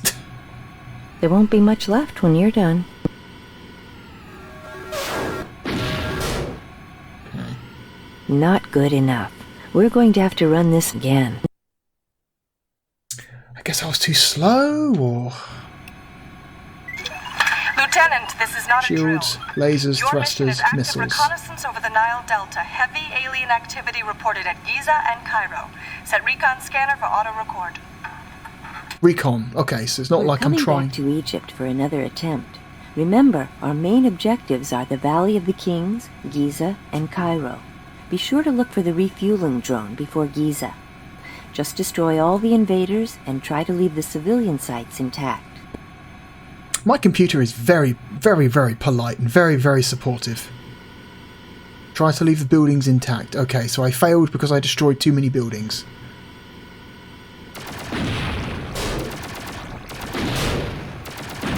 Okay, it's weird that you have like limited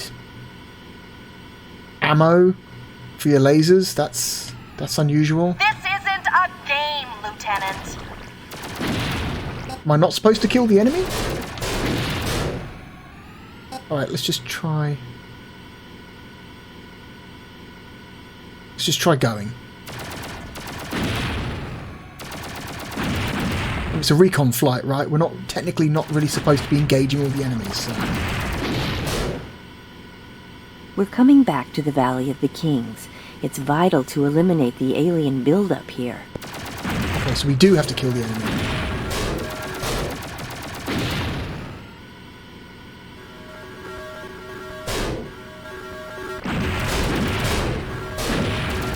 Oh my god.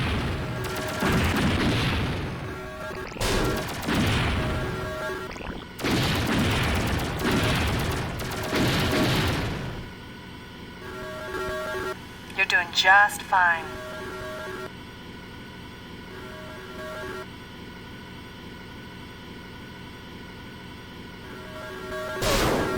Don't get comfortable. We're going to have to do this one over again. What did I not kill everything? Is that okay? The game is not entirely clear about what the problem is. Am I not killing enough enemies? Am I taking too long? Like, what is the actual problem?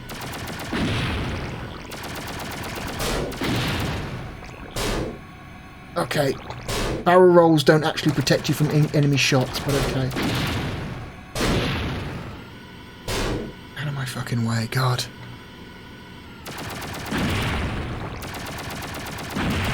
Okay. Don't waste time, and don't waste shots on inanimate objects. I'm not! Very nice lady in my spaceship. Very motherly. We're coming back to the Valley of the Kings. It's vital to eliminate the alien buildup here. Okay. I wish there was like a lock-on for the missiles. That would be nice.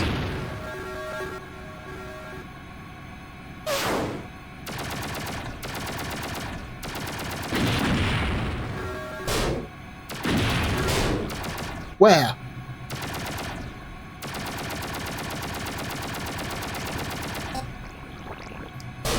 Come here. Okay. Those flyers are really annoying.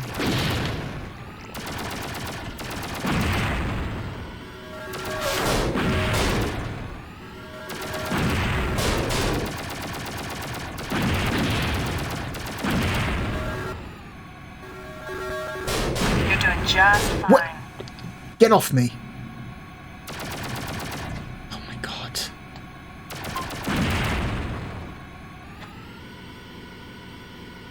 Everything's dead. Keep flying.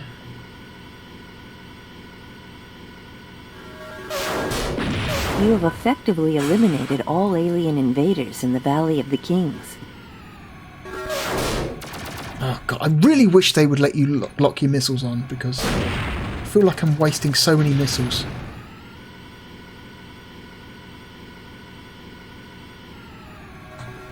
Communications are still open from Singapore, but eyewitnesses say that the local Air Force is helpless against the alien advance. You sure? Because these things are pretty stupid. The refueling drone is waiting for us just beyond the rise.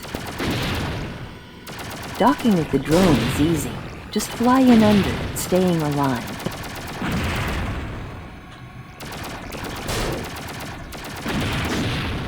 I'm destroyed. Cool. Do I have to do the whole thing from scratch? Lawrence, requesting wildcard status. The patient suffers from 2 cracked ribs and is showing signs of extreme exhaustion. I recommend 24-hour observation. Negative, Doctor. We need every pilot out there. Tell wildcard to report to Hangar 1 for immediate launch. Commander Crane is sending you back, wildcard. You must complete your mission. We don't have pilots to spare. Dude's fucking injured. Stand by for booster ignition.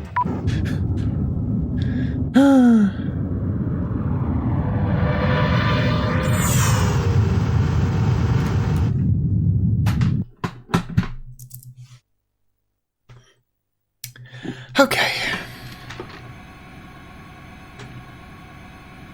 There doesn't really seem to be an effective means to avoid incoming fire. The barrel roll doesn't seem to do anything. Shots still hit you while you're doing it, so that's not like it's not like an easy thing you can do to avoid getting shot. You still get hit. It's just like a fun trick to do. It's not actually useful. Okay. It's time to pull out the mission stick. This game is apparently compatible with the emission stick, so let's find out. Is it actually good with the mission stick, or is the mission stick just a gimmick?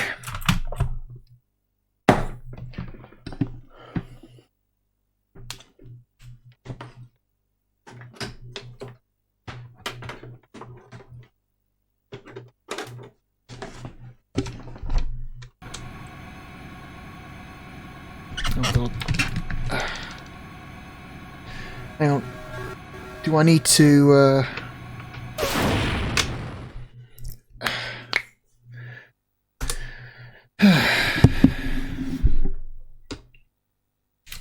I'll have to restart the game.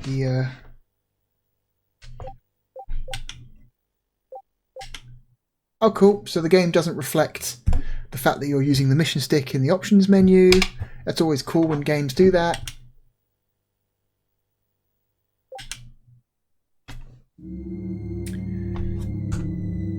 Skip. We interrupt this broadcast. Skip. Lieutenant, this is not a drill. Your mission is active reconnaissance over the night. Skip. Our mission is to destroy all alien... Skip. Jesus Christ. Okay, yeah, and the mission stick appears to be off center. Oh, cool. Good stuff. Let's try unplugging it and replugging it in. Okay, that fixed it. Okay.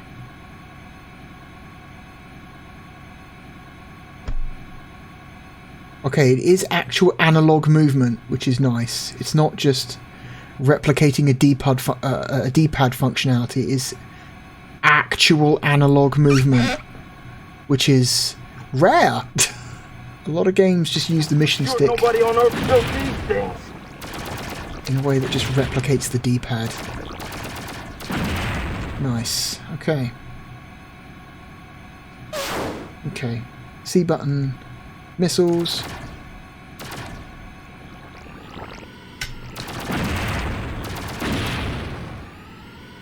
This isn't a game, Lieutenant. Okay. Okay, she must just say that then. That's just a scripted thing she says. She's not reacting to anything that you are doing or not doing. Okay.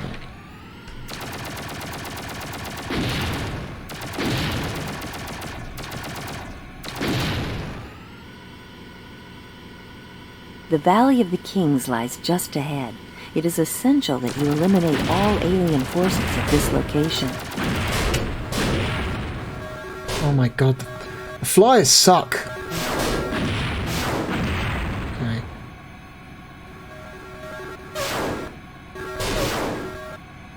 Oh my god.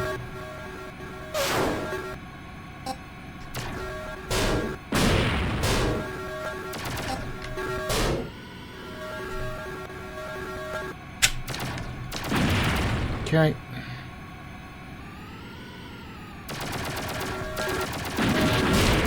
Alright.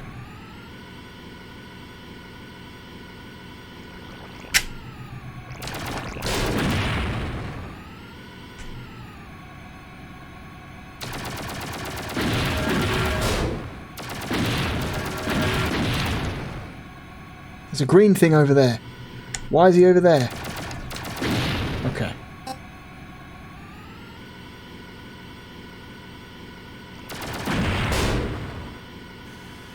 Just fine. You know what? This actually controls better with the mission stick than it does the pad. Great I'm work. surprised. You've cleared the Valley of the Kings, your first mission objective. Thanks, Mum.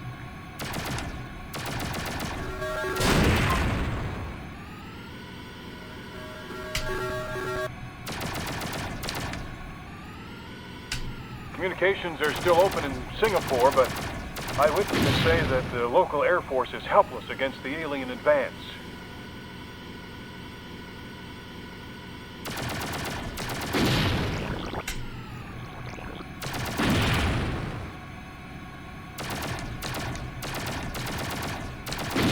Okay. This might actually be one of the better... For us just beyond the rise. This might actually be one of the better mission stick controlled games that we've played yet. Docking with the drone is easy. Just fly in under it, staying aligned.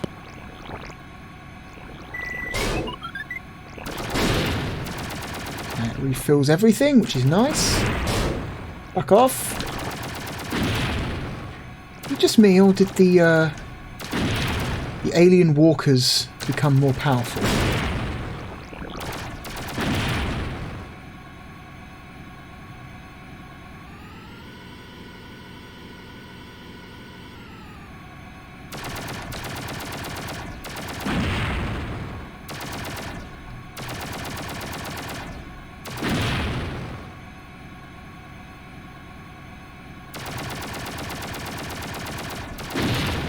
Yeah, this actually feels quite good. This is both responsive and very analog. It's not digital movement at all, which is what I was scared of.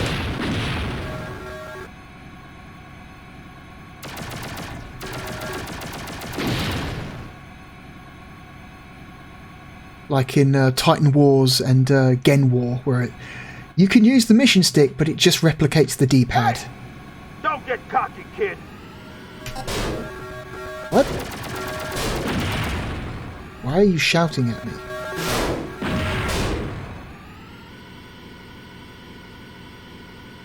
Egyptian forces are staging a last-ditch defense up ahead. Be careful. Stray shots might ignite the refineries and catch us in the blast.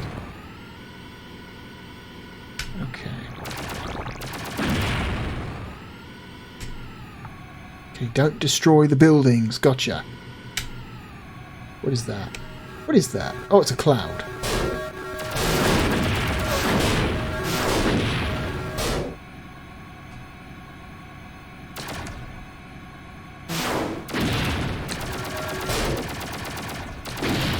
Okay.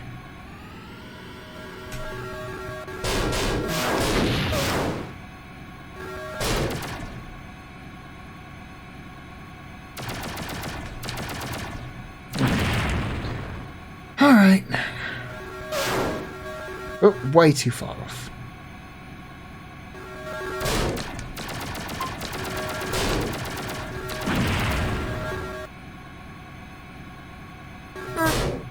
Oh my god.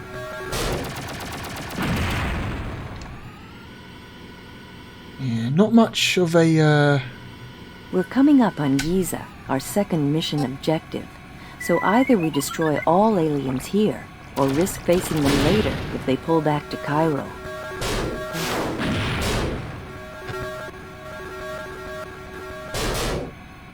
Fuck off. Can I fly under this again? Nope. It's a one-time thing.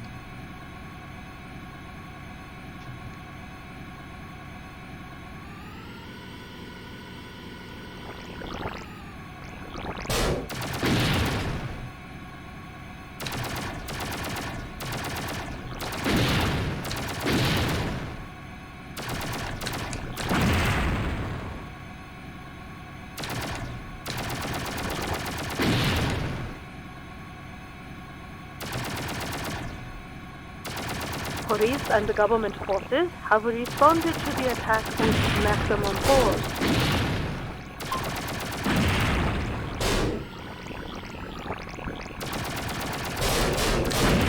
Oh my god, get off me. Okay.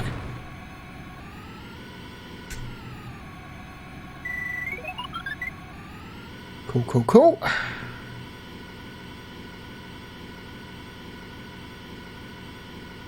You've achieved your second mission objective by clearing Giza of all alien forces.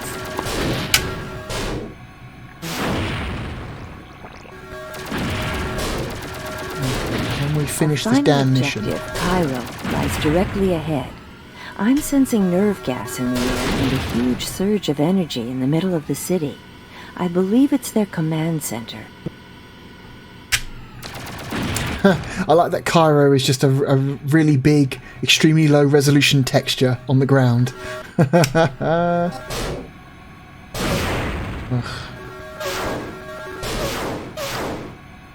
damn it.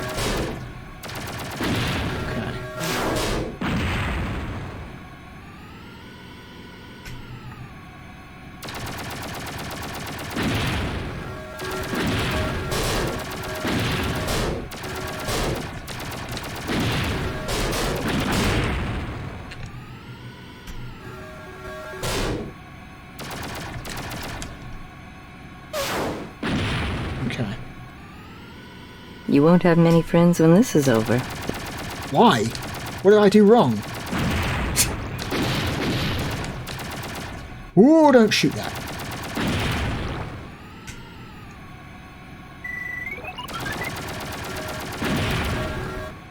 There are a lot of aliens ahead. Their advanced forces have regrouped to defend a massive attack fortress. Oh my god. Destroy this alien command center, and you'll liberate the whole Cairo area. Okay. Like I said, I wish there was a more effective way of avoiding enemy shots. It just feels like once they shoot at you, it's kind of hard to avoid them.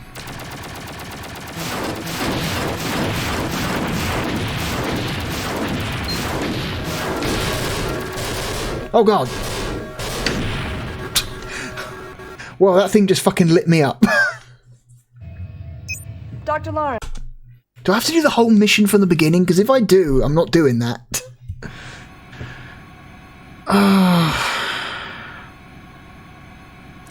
Checkpoints. Give me checkpoint. Please give me a checkpoint.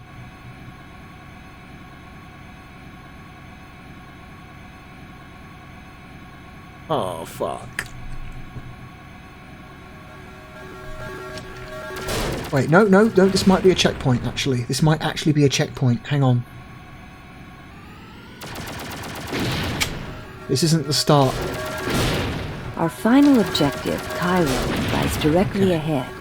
I'm sensing nerve gas in the air and a huge surge of energy in the middle of the city. I believe it's their command center.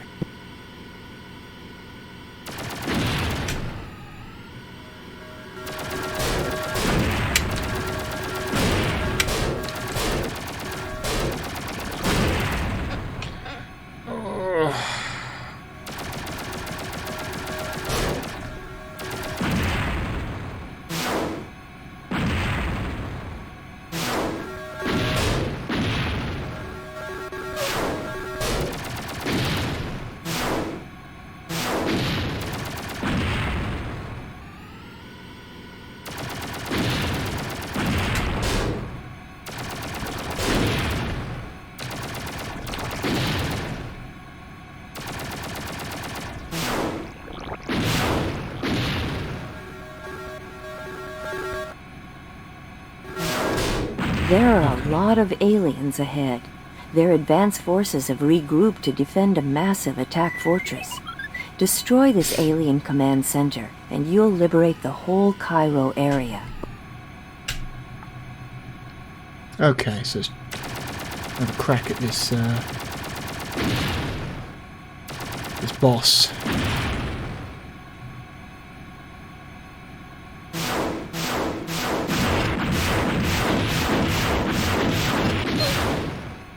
Oh, that was easy. So what went wrong beforehand? I think you can shoot down your own missiles, which is very strange. I think that's a thing. Why would they make that a mechanic? That seems like a very strange thing to add to a game. The ability to shoot down your own missiles by accident. Mission over. My god. Success. That took forever. Any scattered alien forces appear confused without this fortress to direct their attacks. Good strike, Wildcard. Israeli and Egyptian forces are mounting a counterattack over Cairo. ICE, set course for refuel over Gibraltar. Omaha out. It's Scott, sir. Damaged right thruster. This is as good as it gets, sports fans. It's gonna be a long slide into home. He also has his name written on a piece of tape on his helmet. We've made it through round one. Yes, Dr. Lawrence. I've studied the initial scans from Moscow and London. It's very strange. The aliens are using some sort of chemical agent. Those exposed seem to be in a state of shock. No reactions.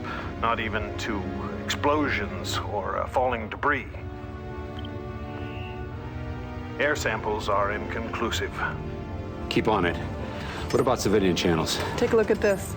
Reports are coming in that many strategic bases across the U.S. were attacked within the last hour. Eyewitnesses have been unable to identify the attackers, but they speculate that we're being attacked by alien invaders. Washington was also hit hard. It's rumored that the president survived the initial attack and is in hiding, presumably underground. In the Middle East, a heroic effort by a lone fighter pilot has allowed local forces to drive the aliens into... Oh no, Trump survived. Here in New York, thousands of people have... Trump would have been the president in 2019, so, you know. Chemical weapons. Oh dear. We've locked our doors here in the studio and will remain on the air as long as we can. All right, listen up, everybody. It's a worldwide attack. There's no word from the Pentagon or Washington. Almost all airfields, bases, and missile silos were hit. Our first strikes had minimal impact. Now, luckily, the satellite defense net is still operational, so we've been tracking them pretty closely.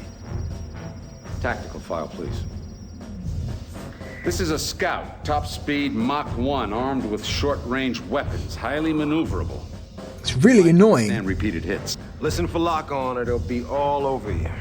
Now, this is an interceptor, top speed Mach 2. It fires some sort of energy sphere which explodes on contact. But it's an easy target while it recharges. Now, these mobile tripods are slow, but armed with 360-degree firepower. Play hit and run with the bastards as long as you can. It's total chaos down there, and until we hear from Washington, it looks like it's up to us. All right. Let's go! Okay.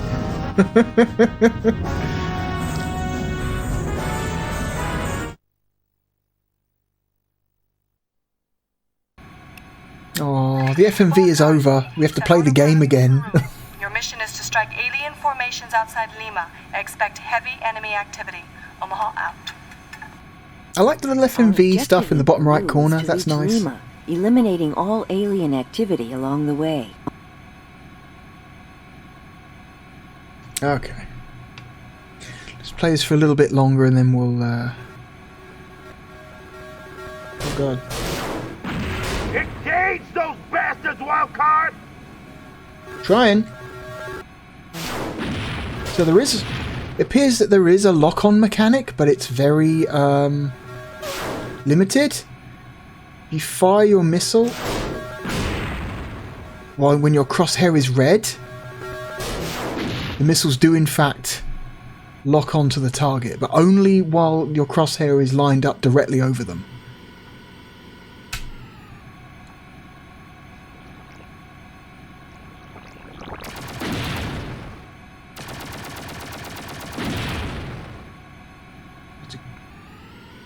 I'm detecting some interceptor aircraft ahead. Remember your briefing and hit them hard and fast. Oh, cool.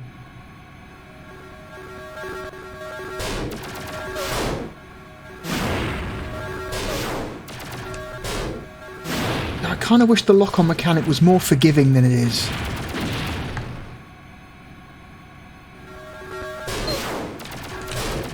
Oh, God damn it. There we go. Police and army units are deploying against the invaders in Mexico City.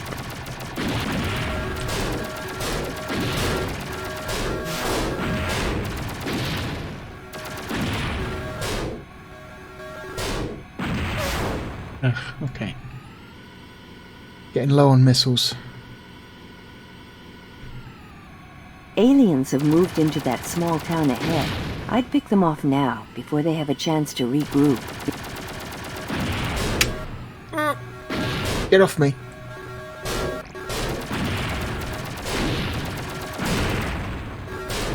God.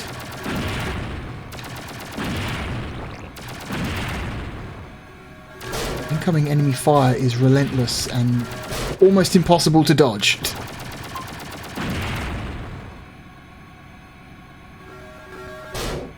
Fuck off.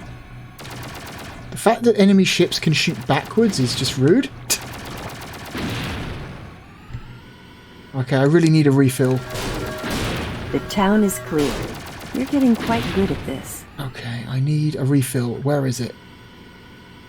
There it is. We're approaching a refueling drone. Fly directly underneath it to refuel and replace our weapons. Oh, thank God.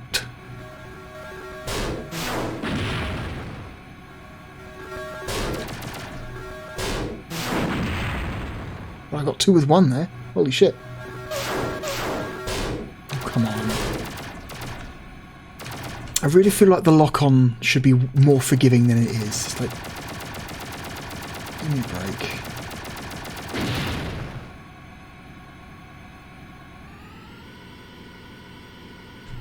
Okay, we've got something coming from the left. What are you?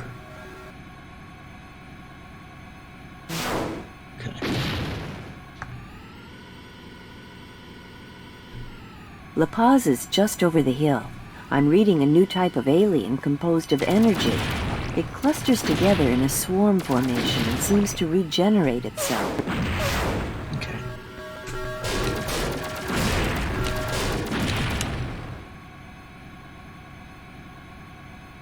What do we got?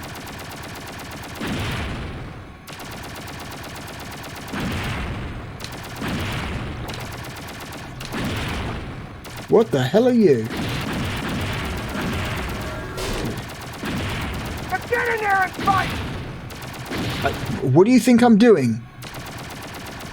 Your wingman getting randomly angry at you for doing your job is like a bit bizarre.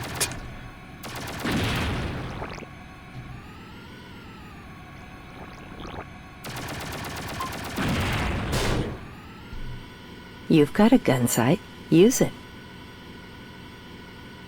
Okay. So far, so good. All aliens in La Paz have been destroyed. Shit. God damn it. Are you kidding me?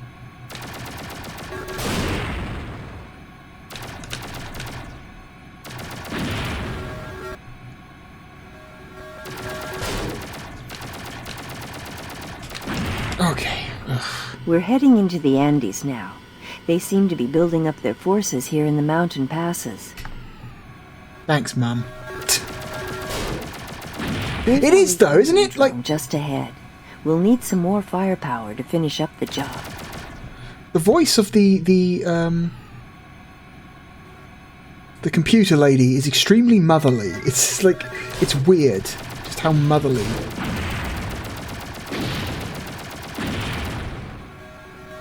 It is. It's almost like that computer voice from the original series Star Trek that calls everyone dear. Oh, look.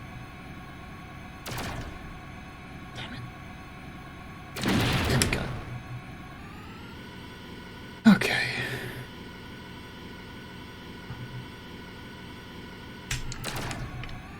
Mexico City has been attacked. Stay in your homes. Do not go outside. We will bring you more information as soon as possible. Also, why are they giving us news reports from Mexico? We're nowhere near Mexico. Do they not know where Mexico is? It's the wrong continent. Mexico is North America. This is South America. What is going on?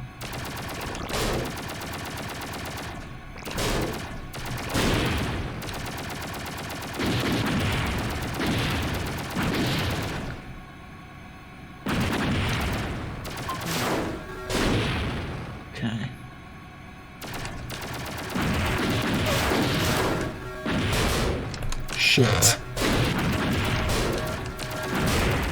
Back off. Okay. What is behind me? Okay. Oh, fuck.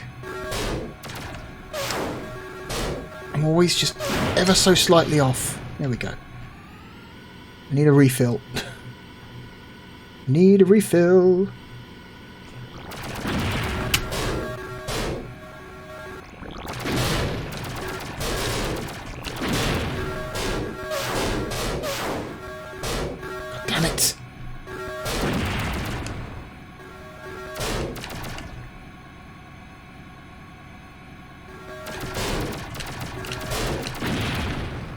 Get off me. Okay. I'm out of laser energy. I need a refill now. Get off me. Yep. Yeah, I'm not a fan of the whole limited ammo aspect to the main weapon. That seems unnecessary. Signs of extreme exhaustion. I recommend 24-hour observation. Negative, Doctor. We need every pilot out there. Tell Wildcard to report to Hangar 1 for immediate launch. Can't have me, because I'm gone. Anyway.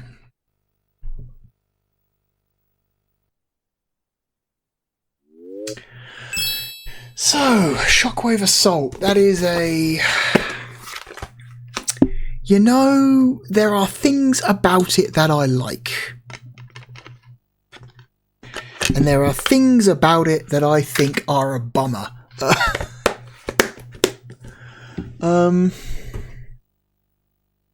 Pluses. I like the FMV. Cheesy FMV is always a plus in my book. The frame rate is good. Mostly. You know. Good overall performance. Good use of the mission stick. This feels good to use, which is something I don't say often enough, unfortunately. I feel like a lot of the games we've looked at with the mission stick don't use it well. This feels like it was implemented well. Like the people who programmed mission stick into this game cared. They made it feel good. It's a shame they didn't add a unique controller screen on the main menu for it,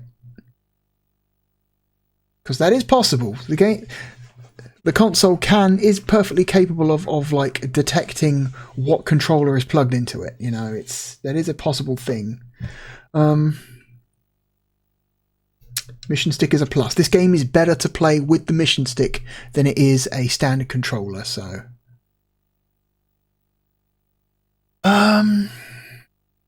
Minuses. Not a fan of the limited ammo thing. Like, obviously, limited missiles, obviously, that's fine, but limited main weapon. Not a fan. Not a fan. The lock-on mechanic is, like, weirdly strict and restrictive. I believe the missile lock-on mechanic should have been more forgiving than it is. Have it so, you know, you have like a larger, it's like secondary reticle in the middle of the screen around your crosshair, and as long as the enemy remains in that secondary reticle for shall we say 2 or 3 seconds, you get a lock on, something like that. Something that's not just, oh no, you can only lock on the missile the nanosecond that an enemy is in the dead center of your crosshair. That feels weirdly strict. Even for this era. I wish enemy shots were easier to dodge. I feel like enemies shooting backwards is shitty. Like, sure, so in that one cutscene where they're talking about the different kinds of enemies, they mention that the main strength of the Walker unit is that it can shoot in 360 degrees. Fuck you! All of the enemy units can shoot in 360 degrees. Those flyers shoot backwards.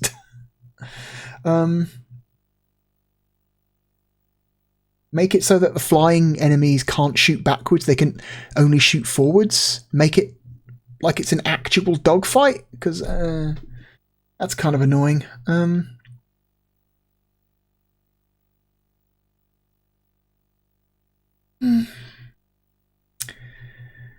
You know, oh, I did it again. I clicked the wrong thing. All right, where's it going? Where is Shockwave Assault going? You know what? Shockwave Assault, better than I remember it. I remember this game being a lot more like disappointing the last time I played it. Probably because I only played it with a regular controller, I expect. I feel like the last time I played this, I only played it with a controller. I did not play it with a mission stick. This is a game that is more enjoyable with a mission stick. Kind of like Wing Arms. Wing Arms, I believe, is the only other game we've played that is more enjoyable with a mission stick. Okay, let's bring it down here. I think this is a Titan Wars FMV is really, really silly. Like, it's really corny. It's really cheesy. Like, it's really, like, over the top and over dramatic in a way that a lot of, like, 90s FMV is. And I feel like Shockwave Assault's FMV acting is too reserved. Like, we need more people getting, like, weirdly aggro or, like, overly charismatic.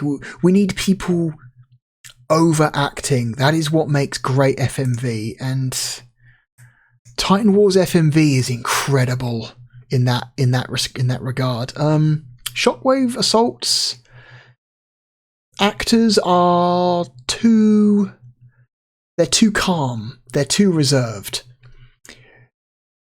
I need some more people with, like, weird accents making weird noises and shouting at me. Or getting weirdly aggro with each other in the between mission cutscenes. But I'm gonna say the gameplay of Shockwave Assault is better than Titan Wars. Titan Wars is, like, weirdly janky. Like, it works, but it's weirdly janky. Also, bad mission stick support. Shockwave Assault is better than Clockwork Knight 2. I'm going to say it's better than Victory Boxing. It's better than Virtual Open Tennis. It's better than the Mansion of Hidden Souls. It's, much as that hurts me to say, it's better than the Saturn version of Myst. I think it's a better game than True Pinball. It's a better video game than Virtua Racing. I would rather play it than FIFA 96.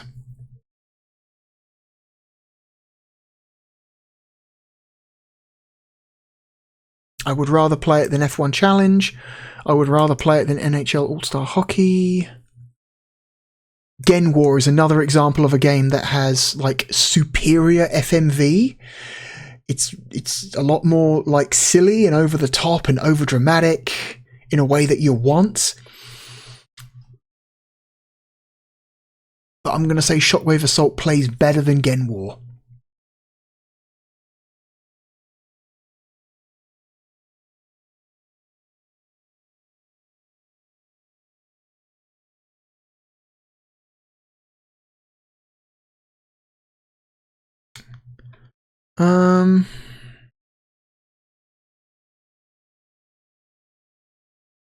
Okay, I'll stop here. Let's come at this from the other direction. Daytona USA is even in its compromised state, is still a more enjoyable experience. Even if you're not very good at playing it. Worms is a better game. Magic Carpet is a better game. Wipeout's better.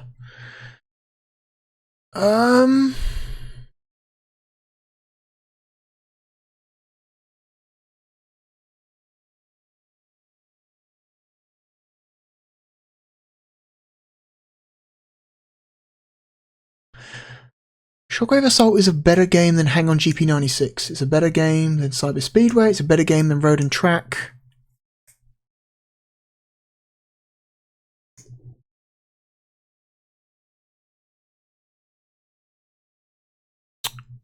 I think it's better than Pebble Beach.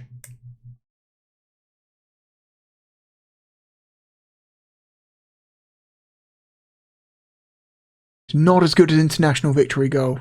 It's not as good as Valora Valley Golf.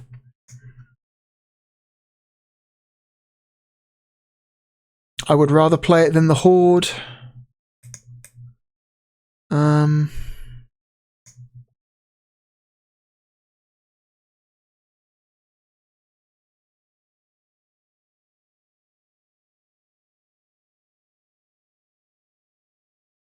I think it's a more enjoyable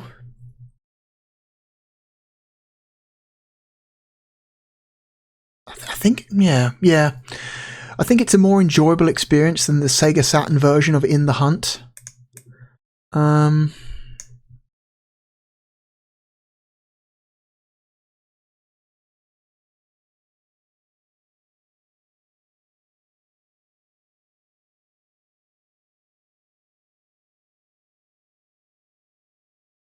I like it more than Wing Arms. Despite Wing Arms is going for like a much more like full 3D flight sim, where Shockwave Assault you are limited to a very narrow corridor. You can only fly up so high, you can only fly down so low. The game doesn't allow you to hit the ground, so it's very limited in terms of where you can fly. Compared to Wing Arms, but I think Wing Arms,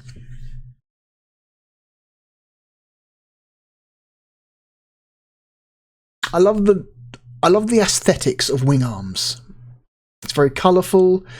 It's very, I don't know. It is a game that understands the joy of flying, right? But also Wing Arms is also. Wing Arms is kind of annoying to play. I'm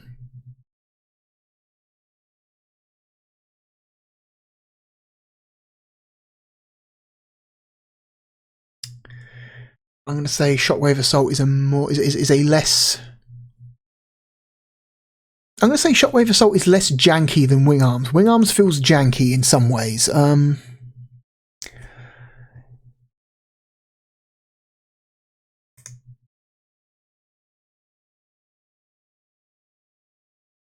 going to say Shockwave Assault is a better game than Street Fighter the movie.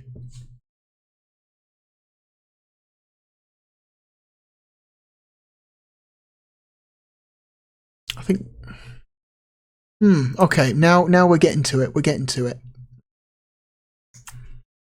I'm going to say Virtua Fighter 1 is a better game.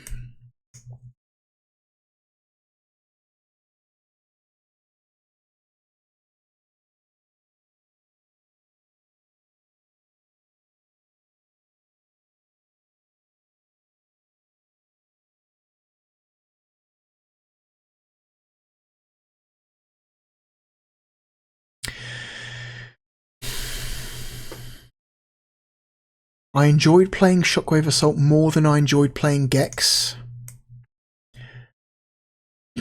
From this point forward, I'm going to make the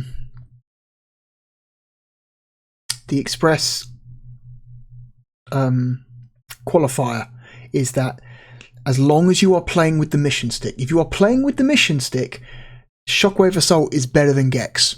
If you're playing with a controller, no. From this point forward, the ranking is relying on playing this game with a mission stick. Better than Gex with a mission. I find playing Shockwave Assault with a mission stick, more enjoyable than playing Ultimate Mortal Kombat 3, because I'm just not a Mortal Kombat guy.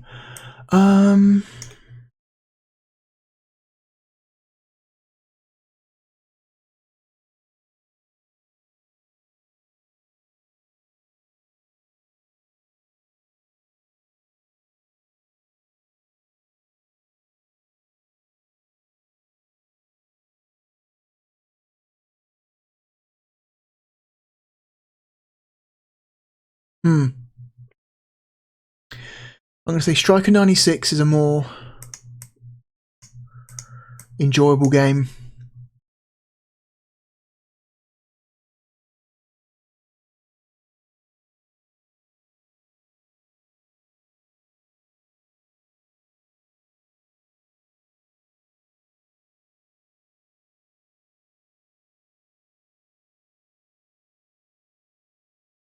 Shell Shock is a better game. Panzer Dragoon 1.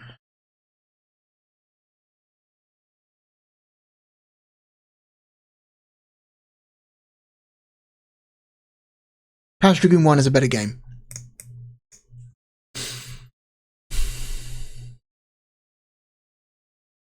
Thunderhawk 2. Thunderhawk 2 is not without its problems. The auto-targeting in that game is atrocious and very annoying.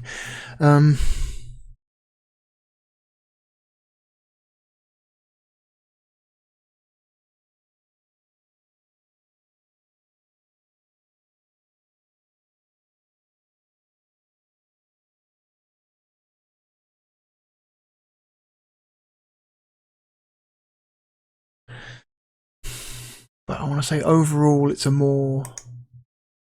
For me, it is a more compelling experience, I think. Yeah. This is what we're going to do. This is what we're going to do. We're going to put Shockwave Assault between Firestorm, Thunderhawk 2 and Ultimate Mortal Kombat 3. There we go. That is, you know what? That is significantly higher than I was expecting to put Shockwave Assault. I was expecting Shockwave Assault to be like down here somewhere, you know, somewhere among the DEFCON 5s and the Siberias and the Titan Wars. I was not expecting it to be up here.